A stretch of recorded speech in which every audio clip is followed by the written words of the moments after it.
చేద్దాం. తలలు వంచండి. మహాపరిశుద్ధుడైన మా కన్న తండ్రి, మహోన్నతుడ, దయగల దేవ, కృపగల ప్రభువా, మీ పవిత్ర నామానికి స్తుతులు స్తోత్రాలు చెల్లిస్తున్నాను తండ్రి. ఎంత గొప్ప ధన్యతను మాకు అనుగ్రహించారు ప్రభు. అనేక మంది తండ్రి, అనేక మంది మీ సత్యవాక్యాన్ని విని మారు మనస్సు పొంది అనేక ప్రాంతాల నుండి తరలి వచ్చి ఈరోజు వారు బాప్తిస్మం పొంది తిరిగి వెళుతూ ఉంటే మనసు చెప్పలేనంత ఆనందంతో పులకించిపోయింది తండ్రి. ప్రభా, బిడ్డలందరినీ దీవించండి. పరిచర్య ఎంత ఘనంగా జరిగించారు. సత్యవాక్యం కొరకు కష్టపడ్డారు. సత్యమును వ్యాపింపజేయడానికి కష్టపడ్డారు. ప్రతి కుటుంబాన్ని ఆశీర్వదించండి. మా సంఘాలన్నింటినీ దీవించండి. సంఘ బిడ్డలందరినీ దీవించండి. ప్రయాసపడిన అక్క చెల్లెమ్మలను, అన్నదమ్ములను అందరినీ జ్ఞాపకం చేసుకోండి. వారి కుటుంబాల మీద, వారి బిడ్డల మీద మీ కాపుదలు ఉంచండి తండ్రి. వారికి కావలసిన సమస్తాన్ని అనుగ్రహించండి. మీ జ్ఞాన వివేకములతో నింపండి. ఉన్నత స్థితిలో, ఉన్నత శిఖరాల మీద మీ బిడ్డలను నిలువబెట్టమని వేడుకుంటున్నాం ప్రభా.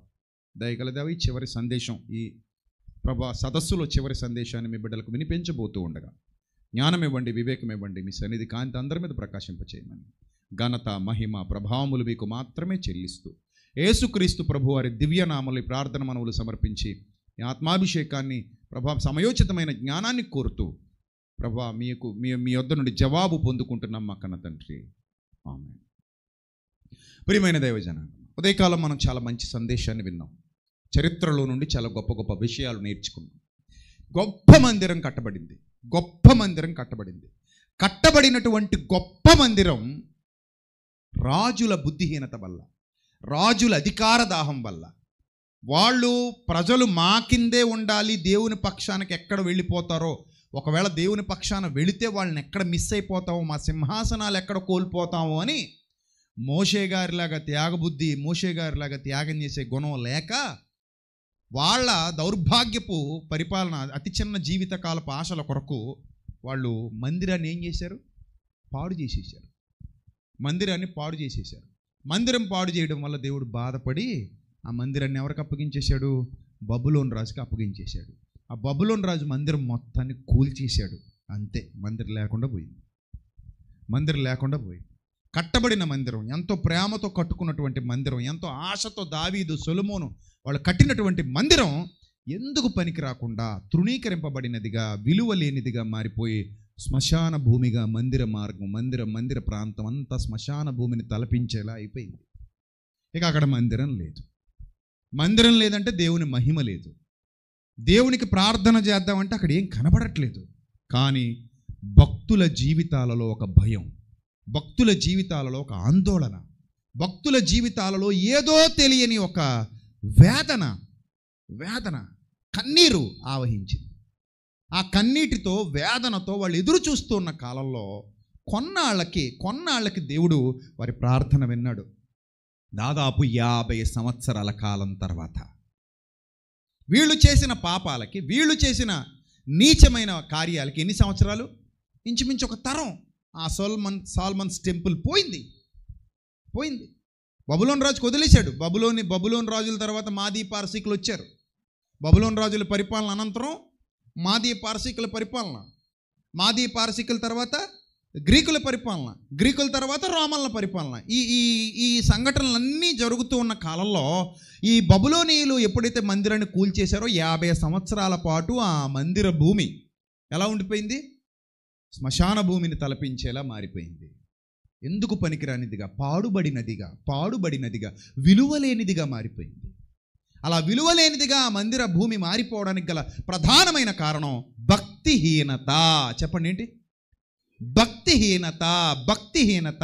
తేజస్సు వచ్చేది మందిరంలోనికి, తేజస్సు వచ్చేది, వెలుగు నింపబడేది, వెలుగుతో ఉండేది. అలా వెలుగుమయమైనటువంటి పరిస్థితిని ఎందుకు పనికిరానిదిగా మార్చేశారు. ఆ తర్వాత భక్తులు ప్రార్థిస్తున్నారు, ఏడుస్తున్నారు, కన్నీటితో ఏడుస్తున్నారు. అలా ఏడుస్తున్నప్పుడు దేవుడు వారి ప్రార్థన విని ఒక అన్యజనుణ్ణి రేపాడు. బాగా అర్థం చేసుకోండి.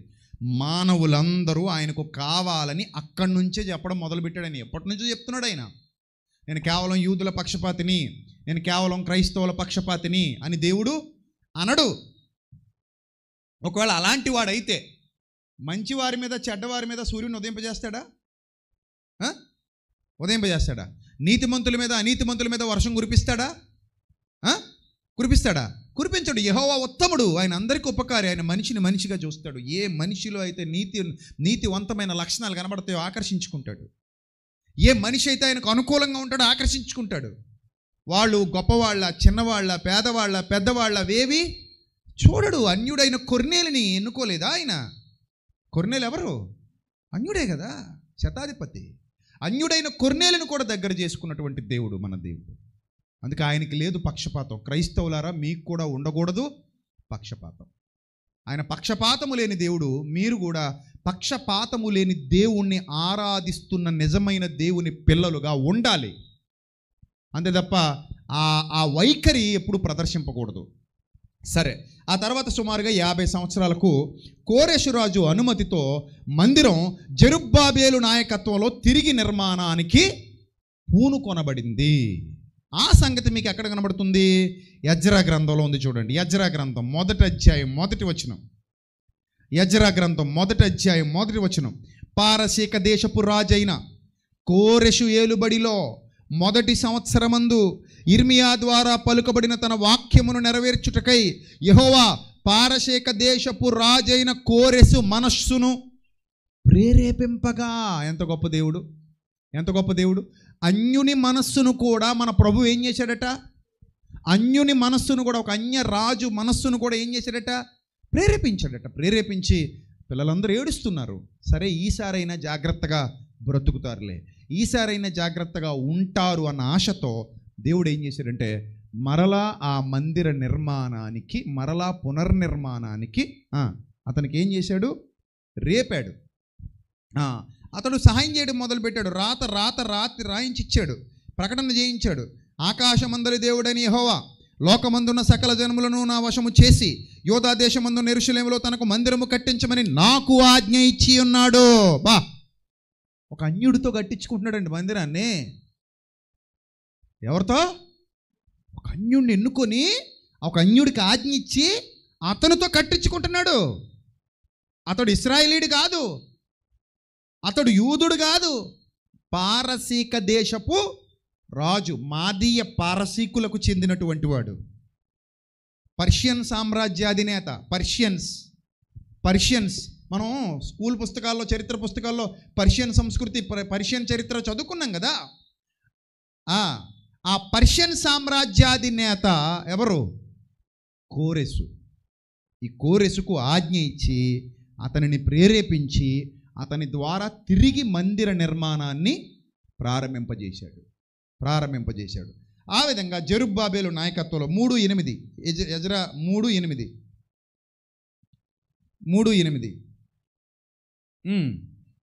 యెరూషలేములో నుండి దేవుని యొక్క మందిరమునకు వారు వచ్చిన 2వ సంవత్సరం 2వ నెలలో షయల్తీయేలు కుమారుడైన జెరుబ్బాబెలును యోజాదా కుమారుడైన యేషూవయు చెరలో నుండి విడిపింపబడి యెరూషలేమునకు వచ్చిన వారందరూ పని ఆరంభించి 20 సంవత్సరములు మొదలుకొని 10 గల లేవీయులను యెహోవా మందిరం యొక్క పనికి నిర్ణయించిరి. మొత్తం మీద ఆ పడిపోయిన మందిరాన్ని మరలా జెరుబ్బాబేలు ఈ భక్తులందరి నాయకత్వంలో తిరిగి కట్టడానికి పురికొల్పబడ్డారు, తిరిగి కట్టడానికి మొదలుపెట్టారు. తిరిగి భక్తి జీవితంలో అందరినీ నిలబెట్టడానికి ప్రయాసపడే కార్యక్రమం ఆరంభమైంది. అయితే కొంతమంది వల్ల, అన్యజాతీయులకు చెందిన కొంతమంది వల్ల ప్రతిఘటనలు ఎదురయ్యాయి. ఆ ప్రతిఘటనలు ఎదురవ్వడం వల్ల దాదాపు 10 సంవత్సరాల పాటు పని నిలిచిపోద్ది. చాలా ఇబ్బందులు. జరగకూడదు నిజమే కదా. చాలా సందర్భాల్లో పనిని ఆటంకపరిచేవారు ఉంటారా? అబ్బా ఎందుకు ఉండరు? బోలెడంతమంది ఉంటారు. ఏదైనా చక్కగా జరుగుతోంది అంటే దాన్ని ఏదో విధంగా ఆటంకపరచాలి, ఏదైనా జరుగుతోందంటే దాన్ని ఏదో విధంగా పాడు చేయాలి, ఏదైనా జరుగుతోందంటే దాన్ని ఏదో విధంగా నాశనం చేయాలి. ఇలాంటి ఆలోచనలు కలిగిన వాళ్ళు చాలామంది ఉంటారు. ఎందుకంటే సాతాను ఎవరొకరిని ఏం చేస్తాడు? ప్రేరేపించి ఇగో వాళ్ళని ఎలా నాశనం చేయాలి, వీళ్ళని ఎలా నాశనం చేయాలి, వాళ్ళ సేవ పాడు చేయాలి, వీళ్ళ సేవ పాడు చేయాలి. ముఖ్యంగా అసత్యం మీద కాదు యుద్ధం. దేని మీద ప్రకటిస్తారు? అసత్యం చెప్పే వాళ్ళందరూ కలిసి సత్యం మీద ప్రకటిస్తుంటారు యుద్ధం. అది ఇంకా విచిత్రంగా ఉంటుంది. ఎందుకంటే యేసు ప్రభువుకు వ్యతిరేకంగా లేచింది సత్య సంబంధులా, అసత్య సంబంధులా? శాస్త్రులు, పరిసయ్యులు అసత్య సంబంధులు. ఈ అసత్య సంబంధులందరూ ఎవరికి వ్యతిరేకంగా లేచారు? యేసు ప్రభువుకు వ్యతిరేకంగా లేచారు. విచిత్రం. యేసుప్రభుకు వ్యతిరేకంగా లేచారు, ఆయన పరిచర్యకు వ్యతిరేకంగా లేచారు, ఆయన పనికి వ్యతిరేకంగా లేచారు. దీన్ని బట్టి మీరు ఆలోచన చేయండి, సాతానుడు ఎప్పుడు కూడా మంచి పనిని జరగనివ్వకుండా చూద్దామని చూస్తాడు. దుష్టుడు ఎప్పుడు కూడా ఏదో విధంగా మంచి పనిని చెడగొట్టాలని ట్రై చేస్తుంటాడు. అలాగ వీళ్ళకు కూడా కొన్ని ఆటంకాలు ఎదురైతే ఆ తర్వాత అనుమతి లభించింది. దాదాపు క్రీస్తు పూర్వం 516లో పని ముగిసింది. ఆలయ ప్రతిష్ట మరలా వైభవంగా జరిగింది. ఇది ఎన్నోది? రెండోది. మొదటిది అయిపోయింది, కొలాప్స్. రెండో ప్రతిష్ట ఘనంగా జరిగింది. ఆ తర్వాత మరికొన్నాళ్ళకే హేరోదు రాజు యూదుల యందు దయగలవాడై, హేరోదులు చాలామంది ఉంటారు, చరిత్రకారులు చెప్పేటువంటి విషయాన్ని కూడా మీకు ఎక్స్ప్లెయిన్ చేస్తున్నాను ఇక్కడ. పాడవుతున్న దేవాలయానికి యేసు ప్రభు వారి కాలం సమీపమయ్యే నాటికి పాడవుతున్నటువంటి ఆ రెండవ దేవాలయానికి హేరోదు రాజు మరమ్మతులు చేయించినట్టుగా, కొన్ని సంవత్సరాల పాటు అలంకరణకు హేరోదు రాజు పూనుకొని దానికి కొంత చందాలు ఇచ్చినట్టుగా మనకి చరిత్రకారులు చెబుతారు. ఇందాకే మా రాము గారు వచ్చారు. ఆయన యాక్చువల్లీ క్రైస్తవుడు కాదు, సర్పంచుల సమాఖ్య అధ్యక్షుడు. అంటే రాష్ట్రంలో ఉన్నటువంటి గ్రామ ప్రెసిడెంట్లు ఉంటారు కదా, వాళ్ళందరికీ గౌరవ అధ్యక్షుడు. సో ఆయన వచ్చి ఏం చెప్తున్నాడు, ఇందాక వచ్చి ఒక చర్చి కట్టించానని చెప్తున్నాడు. యాక్చువల్లీ ఆయన హిందూ కానీ ఏం కట్టించాడట? చర్చి కట్టించాడట. వాళ్ళ నాన్నగారు ఎమ్మెల్యేగా చేశారు ఈ నియోజకవర్గానికి ఎప్పుడో మా చిన్నప్పుడు. ఏమండి, అలాంటిది ఆయన ఈ నియోజకవర్గంలో ఒక గౌరవ అధ్యక్షుడిగా, సర్పంచ్ సమాఖ్య గౌరవ అధ్యక్షుడిగా ఒక చర్చి కట్టించాడు అంటే దాని అర్థం ఏంటి? అలాగే హేరోదు రాజు కూడా యూదులకు సమాజ మందిరాలు కట్టించిన వాళ్ళు ఉన్నారు అందులో రాజుల్లో. అందులో కొంతమంది గొప్ప గొప్ప అన్యులు లేకపోతే ఇతర విశ్వాసాలకు చెందిన వాళ్ళు సమాజ మందిరాలు కట్టించడం, లేకపోతే వాళ్ళకి ఏదో వివిధ రకాలుగా హెల్ప్ చేయడం కామన్గా జరిగాయి ప్రారంభంలో, చరిత్రలో. అలాగే కొంతమంది అన్యులైన రాజులు కూడా ఆ దేవాలయ అలంకరణ కొరకు, ఆ దేవాలయాన్ని అందంగా శుద్ధిగా ఉంచుట కొరకు, లేదా పాడైపోయిన చోట బాగు చేయడం కొరకు కొంతమంది కష్టపడ్డారు. సో మొత్తం మీద అపవిత్రత అయితే పోలా. దేవాలయం అందంగా ఉంది, శుభ్రంగా ఉంది, రాళ్లతో చెక్కబడింది, బాబా అందంగా చేశాడు. రాజులు తలుచుకుంటే బ్యూటీ వచ్చేస్తుందా రాదా? వచ్చేస్తుంది. అప్పటికి రోమన్లు పరిపాలిస్తున్నారు. దేవాలయ చరిత్ర ఇది. యెరూషలేము దేవాలయ చరిత్ర చెప్తున్నాను మీకు, మందిర చరిత్ర. మొదటిది అయిపోయింది, కూలిపోయింది. ఎంతమంది రాజులు తగలెట్టడం బాగు చేయటం, ఆ తర్వాత మళ్ళీ కట్టడం, మళ్ళీ కట్టిన తర్వాత మళ్ళీ పాడవటం, మళ్ళీ పాడైన తర్వాత హేరోదు అనేవాడు పూనుకొని మళ్ళీ, అంటే కోరిష్ తర్వాత కొంత ఏదో బాగు చేయించాడు అన్నట్టు చరిత్ర చెప్తోంది. సరే, మొత్తం మీద యేసు ప్రభు కాలానికి వచ్చేసరికి దేవాలయం ఎలా ఉందంట? సుందరంగా ఉందంట. దేవాలయం ఎలా ఉంది? అప్పటికి సుందరంగా ఉంది. దేవాలయం ఎలా ఉంది? బాగుంది. ఎందుకు బాగుంది? రాజు బాగు చేయించాడు కాబట్టి బాగుంది. పాయింట్ అర్థమైందా? యేసు ప్రభు కాలానికి దేవాలయం పాడైందా, బాగుందా? చూడ్డానికి బాగుంది. యేసు ప్రభు కాలానికి దేవాలయం ఎలా ఉంది? చూడ్డానికి బాగుంది, చూడటానికి బాగుంది. రైట్. సరే, ఇప్పుడు పాయింట్ ఏంటంటే, చూడటానికి అందంగా ఉన్నటువంటి ఆ దేవాలయంలో భక్తి కరువైపోయింది. మహిమ రావట్లా, తేజస్సు రావట్లా. ఇందాక పొద్దున మీరు చూశారుగా, దేవాలయంలోకి ఏమొచ్చేది? తేజస్సు వచ్చేది, మహా తేజస్సు, దివ్య తేజస్సు. ఎక్కడ దిగేది? దేవాలయంలో దిగేది. దేవాలయంలో తేజస్సు దిగే పరిస్థితి కాస్త పాడైపోయి ఇప్పుడు దేవాలయం ఏమైపోయిందమ్మా? చెప్పాలి. దేవాలయం ఏమైపోయింది? ఎలా మారిపోయిందో తెలిసి యేసుప్రభు కాలానికి వచ్చేసరికి ఒకసారి చూడండి మత్తయి సువార్త 21వ అధ్యాయము. మత్తయి సువార్త 21వ అధ్యాయము 12వ వచనం. మత్తయి సువార్త 21వ అధ్యాయము 10వ వచనం నుంచి చూద్దాం. 12 మత్తయి సువార్త 21:12. యేసు దేవాలయములో ప్రవేశించి క్రయ విక్రయములు చేయువారు ఎవరున్నారట ఇప్పుడు దేవాలయంలో? క్రయము విక్రయం అంటే అమ్మడాలు కొనడాలు. ఏ దేవాలయంలో అయినా అమ్మడాలే ఉంటాయి. ఇక్కడ ఏమున్నాయి? కొనడాలు కూడా ఉన్నాయి. ఎంత డెవలప్ అయ్యారు. దేవాలయం దేనికి ప్రతీకగా మారిపోయిందమ్మా? అమ్మడాలు కొనడాలు. నిజంగా ఇది ఒక బిజినెస్ ప్లాట్ఫామ్ అయిపోయింది. భక్తి ప్లాట్ఫామ్ కాస్త ఎటుపోయింది, బిజినెస్ ప్లాట్ఫామ్ అయిపోయింది. దేవాలయాల్లోనే అమ్మకాలట, దేవాలయాల్లోనే కొనుగోళ్ళట. చూడండి, వ్యాపారం. భక్తి కాదు, ఏం జరుగుతుంది? రక్తి, వ్యాపారం, అమ్మకాలు కొనుగోళ్ళు, క్రయ విక్రయములు జరుగుట చూచి వారందరినీ యేసు ప్రభు వెళ్ళగొట్టి రోకలు మార్చి వారి బల్లలను, గొవ్వలము వారి పీఠములను పడద్రోసి, నా మందిరము ప్రార్థన మందిరం అనబడునని వ్రాయబడి ఉన్నది, మీరు దానిని దొంగల గుహగా చేసేడి వారనినో. చూసారా, ఆనాడు ప్రవక్తలకు ఎంత రోషం వచ్చిందో, ఆనాడు ప్రవక్తలు ఎంత బాధపడ్డారో, యేసు ప్రభు కూడా అంతే బాధపడుతున్నారు. మీరు దాన్ని ఎలా చేశారు? దొంగల గుహగా చేశారు. ఈ సందర్భం యోహాను సువార్త 2వ అధ్యాయంలో కూడా వ్రాయబడి ఉంటుంది. యోహాను సువార్త 2వ అధ్యాయంలో కూడా వ్రాయబడి ఉంటుంది. అంటే ఏమని? ఆయన చేసే వాళ్ళందరినీ తరిమి కొట్టినట్టుగా, వాళ్ళందరినీ వెళ్ళగొట్టినట్టుగా. 2వ అధ్యాయము 13వ వచనం. యూదుల పస్కా పండుగ సమీపించగా ఆయన యెరూషలేముకు వెళ్ళి ఎడ్లను, గొర్రెలను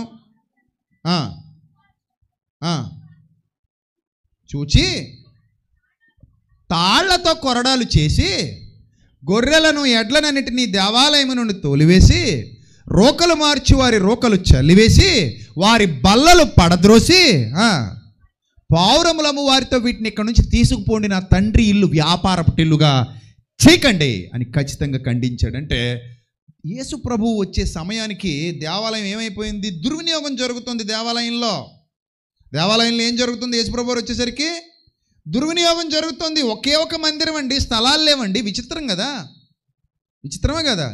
ఒక దేవుడు ఉన్నాడు అనుకోండి, ఎన్ని గుళ్ళు ఉంటాయి ఊరికి? చెప్పండి, ఎన్ని గుళ్ళు ఉంటాయి? ఎగ్జాంపుల్స్ మీకు చెప్తాను. రాముడు గుడి ఉందనుకోండి, చాలామంది హైందవ సోదరులు చాలా చోట్ల ఒకే ఊరిలో ఏం కట్టారు? రామాలయాలు కట్టారు. మనకు తెలుసు, ఒకే ఊరిలో 2-3 రామాలయాలు ఉంటాయి. క్రైస్తవులు ఏమైనా తక్కువ తిన్నామా అని, క్రైస్తవులు మనోళ్ళు ఏమైనా తక్కువ తిన్నామా అని ఒక ఊరిలో 30-40 చర్చిలు పెట్టారు. ఇంకా విచిత్రం ఏంటి చెప్పనా? ఒకే చర్చిని 2 ముక్కలు చేసి ఇంకో చర్చి పెట్టుకుంటారంట. అలాంటి కూడా ఉన్నారు. అరే ఏంటి పాస్టర్ గారు బోధ ఎలాగుంది? శాల్సికాకు ఉంది, ఎక్కువ తిడుతున్నాడు, మరి ఏం చేద్దాం? నాతో ఎంతమంది వస్తారు? నేను, ఈడు, సుబ్బారావు గారు, అప్పారావు గారు, వెంకటరావు గారు, మేము వాళ్ళ ఫ్యామిలీలో 10 మంది ఉంటాం. ముందు 10 మంది చెక్కేద్దాం. చెక్కేస్తే ఇంకోటి పెట్టేద్దాం. మళ్ళీ అందులోంచి మళ్ళీ ఇంకో పిల్లక, అక్కడి నుంచి ఇంకో మొండి మొలక, అక్కడి నుంచి అలాగా అంటే ఒక్కటిగా ఉండటానికి వీళ్ళకి ఏమవట్లేదు, అబ్బే కుదరట్లేదు. ఒకే పరిశుద్ధాత్మ క్రింద, ఒకే దేవుని క్రింద, ఒకే బోధ క్రింద, ఒకే బైబిల్ క్రింద ఉండటానికి మనిషికి ఏం రావట్లేదు? మనసు రావట్లేదు. ముఖ్యంగా సత్యం కింద ఉండటానికి మనసు రావట్లేదు. మనసు రాక ఏం లేదు, మనం సెపరేట్ అయిపోవాలి. ఒక్కటే ప్లేస్ అట, మార్చలేదట దేవుడు. ఎంత విచిత్రం చూసారా? మళ్ళీ అదే ప్లేసు దావీదు ఎక్కడైతే స్థలం కొనుగోలు చేసి కట్టడానికి ప్లాన్ చేశాడో అదే ప్లేస్లో సొలొమోను కట్టాడు. మళ్ళీ అదే ప్లేస్లో జెరుబ్బాబెల్ నాయకత్వంలో మందిరం కట్టబడింది. మరలా హేరోదు రాజు కాలానికి వచ్చేసరికి మరమ్మతులు జరిగించి, యేసుప్రభు కాలానికి వచ్చేసరికి మరమ్మతులు జరిగించి శోభాయమానంగా అందంగా అలంకరించింది అదే ప్లేసే. ఇంకో కొత్తదని కట్టారా? అదే ప్లేసు. అంటే దేవుని మందిరం ఒకే ప్లేసులో, ఒకే చోట, ఒకే విధంగా కనబడుతోంది. అక్కడే ఉంటుంది. అది మార్చట్లేదు దాన్ని, అక్కడే ఉంది. ఇప్పుడు ఏం జరిగిందో తెలుసా? యేసుప్రభు వచ్చి దేవాలయ దుర్వినియోగాన్ని చూశాడు. నా మందిరము సమస్త జనులకు ప్రార్థన మందిరం అనబడును అని వ్రాయబడినటువంటి మాట ఏదైతే ఉందో ఆ మాటను పట్టుకొని ఈ విశిష్టత కోల్పోయినటువంటి మందిరాన్ని చూసి యేసుప్రభు వారు చాలా బాధపడ్డారు. చాలా బాధపడి ఇక వెంటనే యేసుప్రభు వారు తట్టుకోలేక దేని గురించి మాట్లాడాడో తెలుసా? దేవాలయ పతనం గురించి మాట్లాడాడు. దేని గురించి మాట్లాడి చెప్పండి? దేవాలయ పతనం గురించి మాట్లాడు. దేవాలయ ఒక మాటలో చెప్పాలంటే నాశనం గురించి మాట్లాడాడు. భౌతిక దేవాలయ నాశనము. ఏంటమ్మది? నాశనము. అంటే నాశనం జరగబోతుంది. ఏ విధమైన నాశనం జరగబోతుంది? మార్కు సువార్త 13వ అధ్యాయం 1వ వచనం. మార్కు సువార్త 13వ అధ్యాయం 1వ వచనం. ఆయన దేవాలయములో నుండి వెళ్ళుచుండగా ఆయన శిష్యులలో ఒకడు, బోధకుడా, ఈ రాళ్ళు ఎలాంటివో, ఈ కట్టడములు ఎలాంటివో చూడుమని ఆయనతో అనెను. అందుకు యేసు, మందిరంలో తేజస్సు లేదు, మందిరంలో మహిమ లేదు, మందిరంలో ఘనత లేదు. అందుకని ఆయన అంటున్నాడు, అందుకు యేసు, ఈ గొప్ప కట్టడములు చూస్తున్నావే, రాతి మీద రాయి ఒకటి అయినా ఇక్కడ నిలిచి ఉండకుండా పడద్రోయబడునని అతనితో చెప్పాను. చూసారా, దేవాలయం ఏం కాబోతుంది? చెప్పండి, ఏం కాబోతుంది? నాశనం. త్వరలో ఈ దేవాలయానికి ఏమి రాబోతుంది? నాశనం రాబోతుంది. దేవాలయం నాశనం కాబోతుంది. దేవాలయం నాశనం అయిపోబోతుంది. చెప్పేశాడు ప్రవచనం, జరగబోయేది ఇదే. దేవాలయం ఉండదో, ఊడిపోద్ది. రాయి మీద రాయి నిలిచి ఉండకుండా శాశ్వతంగా ఇక్కడ నుంచి ఏమవబోతోంది? పడద్రోయబడబోతుంది. ఖచ్చితంగా అదే జరిగింది. క్రీస్తు 70లో ఆ దేవాలయం యేసు ప్రభు చెప్పినట్టుగానే ఏమైపోయింది? కూలిపోయింది. ఆయన మాట అవునంటే అవును, కాదంటే కాదు. ప్రారంభ శతాబ్దంలోనే దేవాలయం రూపురేఖలు లేకుండా వినాశనం వైపు వెళ్ళిపోయింది. సర్వనాశనం చేసేశారు. రాతి మీద రాయి నిలిచి ఉండకుండా మొత్తం ఏం చేశారు? పడగొట్టేశారు. మొత్తం పడగొట్టేశారు. మరి ఇప్పుడు ఏంటి పరిస్థితి? తేజస్సు ఏమైంది? మందిరం ఏమైంది? ఎస్, మందిరం ఎక్కడికి పోలేదు. మందిరం మారింది. మందిరం ఏమైంది? మారింది. ఎలా మారింది? ఎక్కడుంది ఇప్పుడు ఆ తేజస్సు? ఎలా ఉంటుంది ఆ తేజస్సు? ఇది మనకు చాలా అవసరం. ఒకసారి చూడండి యోహాను సువార్త 2వ అధ్యాయము తీయాలి. బైబిల్ తీయాలి అందరూ. యోహాను సువార్త 2వ అధ్యాయము. చాలా విలువైన సంగతులు ఇప్పుడు మనం వినబోతున్నాం. యోహాను సువార్త 2వ అధ్యాయము 19వ వచనం చదువుదాం. యోహాను సువార్త 2వ అధ్యాయము 19వ వచనం. యేసు, ఈ దేవాలయమును పడగొట్టుడి,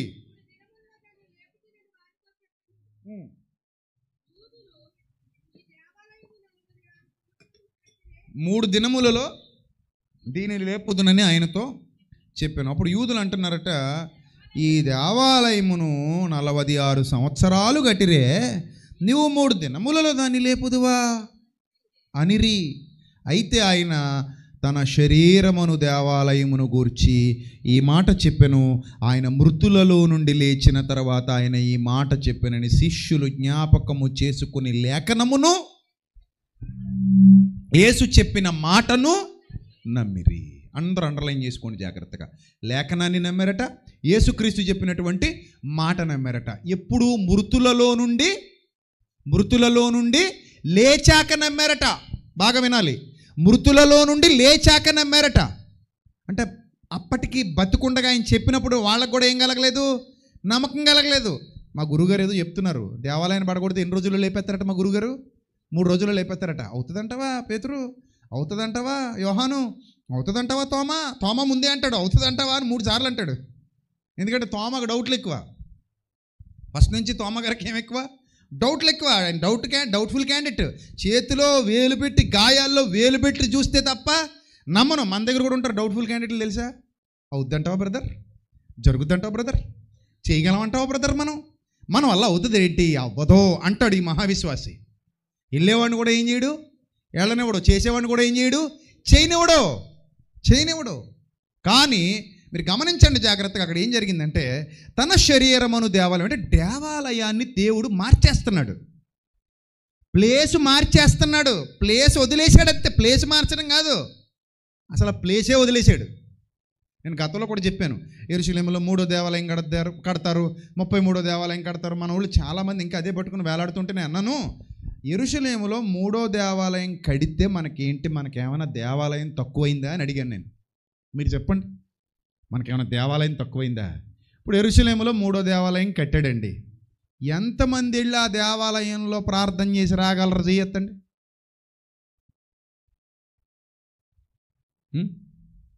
ఎత్తండి. వారం కాదు, కంగారు అడగండి. వారం అయితే అడుక్కు తినాలి. ఓ 4 వారాలు వెళ్ళేసరికి మన కొంప అమ్మేయాలి. వెళ్ళడం రావడం వెళ్ళడం రావటం వేసాలకి టికెట్లకి చాలా అవుద్ది కదా మరి. సో నేను వారం అన్నట్ల కనీసం ఒకసారైనా వెళ్ళి అక్కడికి వెళ్ళి ప్రార్థన చేసి వస్తే ఏమైనా వస్తుందా మనకి? ఏమైనా ఉంటుంది అక్కడ? మరేంటి మనకి యెరూషలేములో దేవాలయం కడితే మనకు ఉపయోగం ఏంటంటారు? ఆనాడే ఏ ఉపయోగం లేదని యేసుప్రభు వారు ఏం చేశారు? రాతి మీద రాయి నిలిచి ఉండకుండా పడిపోద్ది, ఇది ఏమైపోద్ది? పడిపోద్ది. చెప్పి ఎన్ని సంవత్సరాలు అవుతుంది? 2000 ఇయర్స్, 2000 ఏళ్ళు అయింది. ఇప్పుడు మనకు అక్కడ దేవాలయం కడితే వచ్చిన లాభం ఏంటి? కట్టకపోతే వచ్చిన నష్టం ఏంటి? మనం ఏం అక్కడ ఆరాధన చేయట్లా, మనమేం అక్కడికి వెళ్ళి ప్రభువుని ఆరాధించట్లా. అదేం మనకేం పుణ్యక్షేత్రం కాదు. సరదాగా విజ్ఞాన యాత్రకి వెళ్తాం. యెరూషలేముకి వెళ్ళి ఓహో ఇక్కడ ఒకప్పుడు ఏముండేది? దేవాలయం ఉండేది. ఈ కోటలో ఎవరు నివసించేవారు? దావీదు గారు నివసించేవారు. ఈ సమాధి ఎవరిది? దావీదుది. ఈ సమాధి ఎవరిది? అబ్షాలోముది. ఇదేమిటిది? కిద్రోను వాగు. అదేమిటిది? ఒలీవల కొండ. ఇదేమిటిది? గొల్గొతా కొండ. ఇలాగా చూసి వచ్చేస్తాం. అదేంటది? గెత్సెమనే తోట. బైబిల్ మొత్తం గుర్తొస్తుంటుంది. ఇది తిబెరియా సముద్రం, ఇది కపెర్నహూము, అది కానా, ఇది నజరేతు. అంతే. తిరిగాను కదా నేను, అన్నీ తిరిగి చూడడం. ఓహో ఇదా అదిదా, ఓ బైబిల్లో ఇక్కడ ఇది జరిగిందా, అక్కడ జరిగి కొంచెం ఎక్సైట్మెంట్ ఉంటుంది. ఓహో యేసుప్రభు వారు 5 బోధించిన కొండిదా, కొంచెం ఎక్సైట్మెంట్ ఉంటుంది. అక్కడ ఉన్నప్పుడు ఒక అదేదో ఫీల్ కలుగుద్ది. ప్రభు 2000 సంవత్సరాలు వెనక్కి వెళ్ళిపోతే బాగుంది, టైం మిషన్ ఎక్కి అనుకుంటాం. ఇదే ప్లేస్లో ఉన్నాం కదా, టైం మిషన్ ఎక్కేసి ఎన్ని రోజుల్లో పోవాలి? కల్పన ఏంటిది? 2000 సంవత్సరాలు వెనక్కి పోతే సరిగ్గా నేను నిలబడిన ఇదే కొండ మీద నా యేసుప్రభు ఏం చేశాడు? ప్రసంగం చేశాడు. నేను నిలబడిన ఇదే కొండ మీద నా యేసుప్రభుని ఏం చేశారు? సిలువ వేశారు. నేను నిలబడిన ఇదే తోటలో నా యేసుప్రభు రాత్రంతా ఏం చేశాడు? ప్రార్థన చేశాడు అని ఒక రకమైన ఆనందానికి, ఒక రకమైన ఉద్వేగానికి గురవుతాం తప్ప మనం ఎక్కడున్నా ప్రభు మన ప్రభువే, అక్కడికి వెళ్ళినా ప్రభు మన ప్రభువే. డబ్బులు ఎక్కువ ఉంటే వెళ్ళండి, తప్పేమీ లేదు. వెళ్ళగలిగే సామర్థ్యం దేవుడు మీకు ఇచ్చి మంచి స్థితిగతులు కలగజేశాడు అనుకోండి, కలిమిలో ఉన్నారనుకోండి, వెళ్ళొచ్చు, తప్పేమీ లేదు. వెళ్ళి చూసి రావచ్చు. అదేం పాపమేమి కాదు. వెళ్తా బోళ్ళని చోట్లకి వెళ్తున్నాం, అది పాపమేటి? బోళ్ళని చోట్లకి వెళ్తారా వెళ్ళరా? దగ్గరలో ఉన్న అన్నీ తిరుగుతారు. రేపు వదిలేస్తే ఈ 6 రోజులు ఇక్కడ మిమ్మల్ని నొక్కేసినందుకు రేపు ఎక్కడికి పోతారో కూడా తెలియదు నాకు తెలిసి రేపు ఏదో ప్లానింగ్లు ఉండే ఉంటాయి. మీకు ఆల్రెడీ ప్లానింగ్లు వేసి పోయిన వాళ్ళు కూడా ఉన్నారు. మీరు మంచి విశ్వాసులు కాబట్టి అమ్మో చివరి దినం ఊరుపులోనే ఎక్కువ బలం ఉంటుంది. ఏంటిది? అన్నం ఊరుపులోనే ఏముంటుందట? ఎక్కువ బలం ఉంటుందట అమ్మ చెప్పింది. అందుకని చివరి దినం ఖచ్చితంగా ఉండి చివరి ఆశీర్వాదాలు మొత్తం పొందేసుకొని అమ్మయ్యా ఆమెన్ అనుకొని వెళ్ళిపోవాలి. అందుకని ఉన్నాం మనం ఇక్కడ. అమ్మో నాది తెలీదా? చివరి ఆశీర్వాదాలు మొత్తం చివరాఖరికి మనకే రావాలి. ఈ లక్కీ లాటరీ మనకే తగలాలి. అందుకని ఉన్నాం. అంతేనా? సరే, ఏదేమైనప్పటికీ దేవాది దేవుని మహాకృపను బట్టి, దేవాది దేవుని మహాదయని బట్టి ఈ యొక్క గొప్ప విషయాన్ని మనం నేర్చుకుంటున్నాం. అది ఏమిటంటే అక్కడ దేవాలయం లేదు. ఇప్పుడు అక్కడ దేవాలయం లేదు. ఆ దేవాలయం కొరకు వెతకాల్సిన, ప్రయాసపడాల్సిన అవసరత లేదు. ఎందుకంటే దాని మీద ఉండకుండా తీసేస్తానన్నాడు. దేవాలయ దుర్వినియోగాన్ని గురించి, నాశనం జరగబోతుందని చెప్పాడు. కానీ సంఘం బలపడిన తర్వాత, యేసు ప్రభువు వారు సంఘానికి బాధ్యతలు అప్పగించి వెళ్ళిపోయిన తర్వాత, యూదుల్ని రక్షించటానికి తెలివిగా దేవాలయం లేదురా నాయన ఉండదని చెప్పేశాడు. దేవాలయం మారిపోతుందని కూడా చెప్పేశాడు. దేవాలయం ఏమవుతుంది? మారిపోతుంది. ఏది దేవాలయం ఇప్పుడు? తన శరీరం. ఈ సంగతి ఎప్పుడు అర్థమైంది శిష్యులకి? మృతుల్లో నుండి లేచిన ఎమ్మటే అర్థమైపోయింది. చదవండి ఆ మాట, యోహాను సువార్త 2:22 ఏముందో అక్కడ. ఆయన మృతులలో నుండి లేచిన తర్వాత ఆయన ఈ మాట చెప్పినని ఆయన శిష్యులు ఏం చేసుకుని జ్ఞాపకం చేసేసుకున్నారు. అంటే ఇప్పుడు వాళ్ళకి ఏమర్థమైపోయిందంటే ఈ దేవాలయం అప్పటికి ఇంకా పడగొట్టబడలేదు. వీళ్ళకి ఈ మాట అర్థమయ్యే సమయానికి దేవాలయం ఇంకా ఏమవ్వలేదు, పడగొట్టబడలేదు. ఇది క్రీస్తు 30లో జరిగింది, అంటే 30 తర్వాత జరిగింది. అది ఎప్పుడు పడగొట్టబడుద్ది? క్రీస్తు 70లో పడగొట్టబడుద్ది. అంటే ఇంకా 40 సంవత్సరాలు ఉంది. 30కి 40కి మధ్యలో 35 సంవత్సరాలు, 40 సంవత్సరాల గ్యాప్ ఉంది. సో అప్పుడు జరిగినటువంటి సంఘటన దృష్టిలో పెట్టుకున్న వాళ్ళు ఏమనుకున్నారంటే ఆల్రెడీ దేవాలయంలో నుంచి మహిమ వెళ్ళిపోయింది. దేవాలయంలోంచి మహిమ ఆల్రెడీ ఏమైంది? వెళ్ళిపోయింది. ఇప్పుడు దేవాలయంలో మహిమ ఉందా? లేదు. దేవాలయానికి విలువ ఉందా? లేదు. ఇది ఆల్రెడీ రాతి మీద రాయి నిలిచి ఉండకుండా ఏమైపోద్ది? కూలిపోద్ది. అయితే వాళ్ళు ఏం చేశారంటే, వాళ్ళకి తెలిసి కూడా పగలు 3 గంటలకు ప్రార్థన చేయడానికి దేవాలయానికి ఎందుకు వెళ్ళారు? ఎప్పుడైనా ఆలోచించారా? ఆ యూదుల దేవాలయంలో నుంచి మహిమ వెళ్ళిపోయి యేసు ప్రభు శరీరంలో కొలువైపోయిందట. యేసు ప్రభు దేహమే ఇప్పుడు ఎలా అయిపోయిందట? దేవాలయం అయిపోయిందట. మహిమ అంతా ఎక్కడి నుంచి ఎక్కడికి వచ్చేసింది? యూదుల మందిరంలో లేదు ఇప్పుడు మహిమ. ఎక్కడుంది? యేసు ప్రభు శరీరంలోకి వచ్చేసింది మహిమ. తేజస్సు యూదుల మందిరంలో లేదు, యేసు ప్రభు శరీరంలోకి వచ్చేసింది తేజస్సు ట్రాన్స్ఫర్ అయిపోయింది. తేజస్సును మహిమను దేవుడు ట్రాన్స్ఫర్ చేసేసాడు. యేసు ప్రభు దేహం తన శరీరమును దేవాలయము, అదేనా వ్రాయబడింది యోహాను సువార్తలో? తన శరీరమును దేవాలయమును గూర్చి మాట చెప్పాను. ట్రాన్స్ఫర్ అయిపోయింది. ట్రాన్స్ఫర్ అయిపోయినా కూడా వీళ్ళు గుడికి వెళ్ళారు. అపోస్తలుల కార్యాలు 2వ అధ్యాయము 46వ వచనం. అపోస్తలుల కార్యాలు 2వ అధ్యాయము 46వ వచనం జాగ్రత్తగా చూడండి. వీళ్ళు వెళ్ళింది ఆ గుడికే, మహిమ లేని గుడికి వెళ్తున్నారు వీళ్ళు. 2:46 చూడండి. అపోస్తలుల కార్యాలు 2:46. మరియు వారు ఏక మనస్కులై ప్రతిదినము దేవాలయములో తప్పక కూడుకొనుచు 3:1 అపోస్తలుల కార్యాలు 3వ అధ్యాయం 1వ వచనం. పగలు 3 గంటలకు ప్రార్థన కాలమున పేతురును యోహానును దేవాలయమునకు ఎక్కి వెళ్ళుచుండగా. చూసారా? అంటే ఎందుకు వెళ్తున్నారు ఇలాగా? ఎందుకు వెళ్తున్నారంటే అక్కడ యూదులు ఆరాధన కంటిన్యూ చేస్తున్నారు. వీళ్ళకి తెలుసు దేవాలయం ప్లేస్ మారిందని, మహిమ ప్లేస్ మారిందని, తేజస్సు ప్లేస్ మారిందని. ఎవరికి తెలుసు? అపోస్తలులకు తెలుసు, కానీ ఎవరికి తెలీదు? యూదులకి తెలీదు. ఇప్పుడు యూదులకు కూడా వీళ్ళు సత్యం తెలియజెప్పాలి, యూదులకు కూడా జ్ఞానం తెలియజెప్పాలి.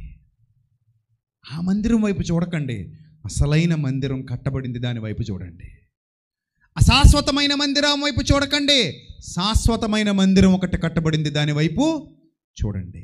మహిమ లేని దాని వైపు చూడకండి, మహిమ గల దాని వైపు చూడండి. తేజస్సు లేని దాని వైపు చూడకండి, తేజస్సు గల దాని వైపు చూడండి. ఈ విషయాన్ని యూదులకు స్పష్టం చేసే బాధ్యత అపోస్తలుది. సువార్త ప్రకటించవలసిన బాధ్యత ఎవరిది? అపోస్తలుది. అందుకే వాళ్ళు చక్కగా వెళుతున్నారు, వస్తున్నారు, సత్యం తెలివిగా ప్రకటిస్తున్నారు. ఇందులో మహిమ లేదురా అంటే వీళ్ళకి తొక్కి చంపేస్తారు, ఇందులో మహిమ లేదురా అంటే ముందే కొట్టేస్తారు. ఎందుకంటే జనాలు దేని మీద దృష్టి పెట్టారు? ఫిజికల్ దాని మీద దృష్టి పెట్టారు. అసలు మీకు ఒక విషయం చెప్పనా? దేవాలయాన్ని ఎవడైనా ఏమనంటే చంపేయడమే. ఎవడేమనకూడదు దేవాలయాన్ని. అమ్మో అన్నాడా రాళ్ళతో కొట్టేస్తారు. చివరికి వీళ్ళు ఎవ్వరూ సాహసం చేయలేదు, కానీ ఒక ఆయన చేశాడండి. ఎవరో తెలుసా? ఆయన చేసిన ఆయన ఎవరో తెలుసా? స్టెఫను. వీళ్ళెవ్వరూ సాహసం చేయలే, ఎందుకంటే వీళ్ళు తెలివిగా వెళ్తున్నారు. ఇంకా దేవుడు ఊరుకోలేదు. నాయన ఇక సమయం ఆసన్నమైంది, నువ్వు హతసాక్షివి కావాల్సిన సమయం ఆసన్నమైంది. చెప్పకపోతే ఎప్పటికీ తెలియకుండానే ఉండిపోతారు. ఎవడో ఒకడు తెగించి ఏం చేయాలి? చెప్పాలి. అందరూ నిమ్మకు నీరెత్తినట్టు కూర్చున్నారనుకోండి, అజ్ఞానం ఏరులై పారుతుంది. అందరూ నాకెందుకులే అనుకున్నారనుకోండి, మూఢత్వం ఏరులై పారుతుంది. అందుకని దేవాలయంలో మహిమ లేదన్న సంగతి యూదులకు తెలియాలి. దేవాలయంలో దేవుడు లేడన్న సంగతి యూదులకు తెలియాలి. అది 46 సంవత్సరాలు కట్టినా, ఎంత రమ్యంగా కట్టినా, ఎంత గొప్పగా కట్టినా అందులో దేవుడు నివసించట్లేదు. ఈ విషయం ఫస్ట్ ఎవరికి తెలియాలి? యూదులకు తెలియాలి. అపోస్తలుల కార్యాలు 7వ అధ్యాయము 48వ వచనం చూద్దాం. అపోస్తలుల కార్యాలు 7వ అధ్యాయము 47, 46, 47. అయితే సొలొమోను ఆయన కొరకు మందిరము కట్టించెను. అయినను ఇదంతా ఎవరి ప్రసంగం? ఇదంతా ఎవరి ప్రసంగం? ఎవరి ప్రసంగం? స్టెఫన్ గారి ప్రసంగం. హాట్ వాటర్ తీసుకురండి. ఇదంతా స్టెఫన్ గారి ప్రసంగం. అర్థమవుతుందా మీకు? సో అక్కడ ఏమంటాడంటే, ఆకాశం నా సింహాసనం, భూమి నా పాదపీఠం, నా కొరకు మీరు ఏలాటి మందిరం కట్టుదురు. రెఫరెన్స్ అయినా గుర్తు చేశాడు, ఇంకేమైనా గుర్తు చేశాడా? చెప్పండి. వాళ్ళు ఏ పాత నిబంధన అయితే చదువుతున్నారో ఆ పాత నిబంధన రెఫరెన్సే గుర్తు చేశాడు. Thank you.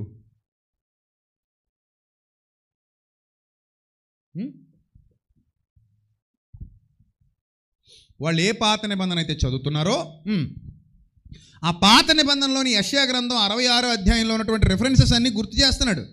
ఆకాశం నా సింహాసనం, భూమి నా పాదపీఠం, మీరు నా కొరకు ఎలాంటి మందిరం కట్టుదురు, నా విశ్రాంతి స్థలం ఏది, ఇవన్నీ నా హస్తకృతములు కాదా అని ప్రభువు చెప్పమన్నాడు, ప్రభువు చెప్పుచున్నాడు అని ప్రవక్త పలికిన ప్రకారము సర్వోన్నతుడు హస్తకృతాలయాలలో నివసించాడు. దేవుడు దొరకాలంటే, ప్రపంచం తెలుసుకోవాలి, దేవుడు దొరకాలంటే రాతి కట్టడాల దగ్గరికి వెళితే అక్కడ ఆయన ఉండడు. రాతి కట్టడాల దగ్గరికి వెళితే దేవుడు అక్కడ ఉండడు. చాలా అందమైన చర్చి కట్టారండి, అందులో ఉంటున్నాడండి దేవుడి మధ్య.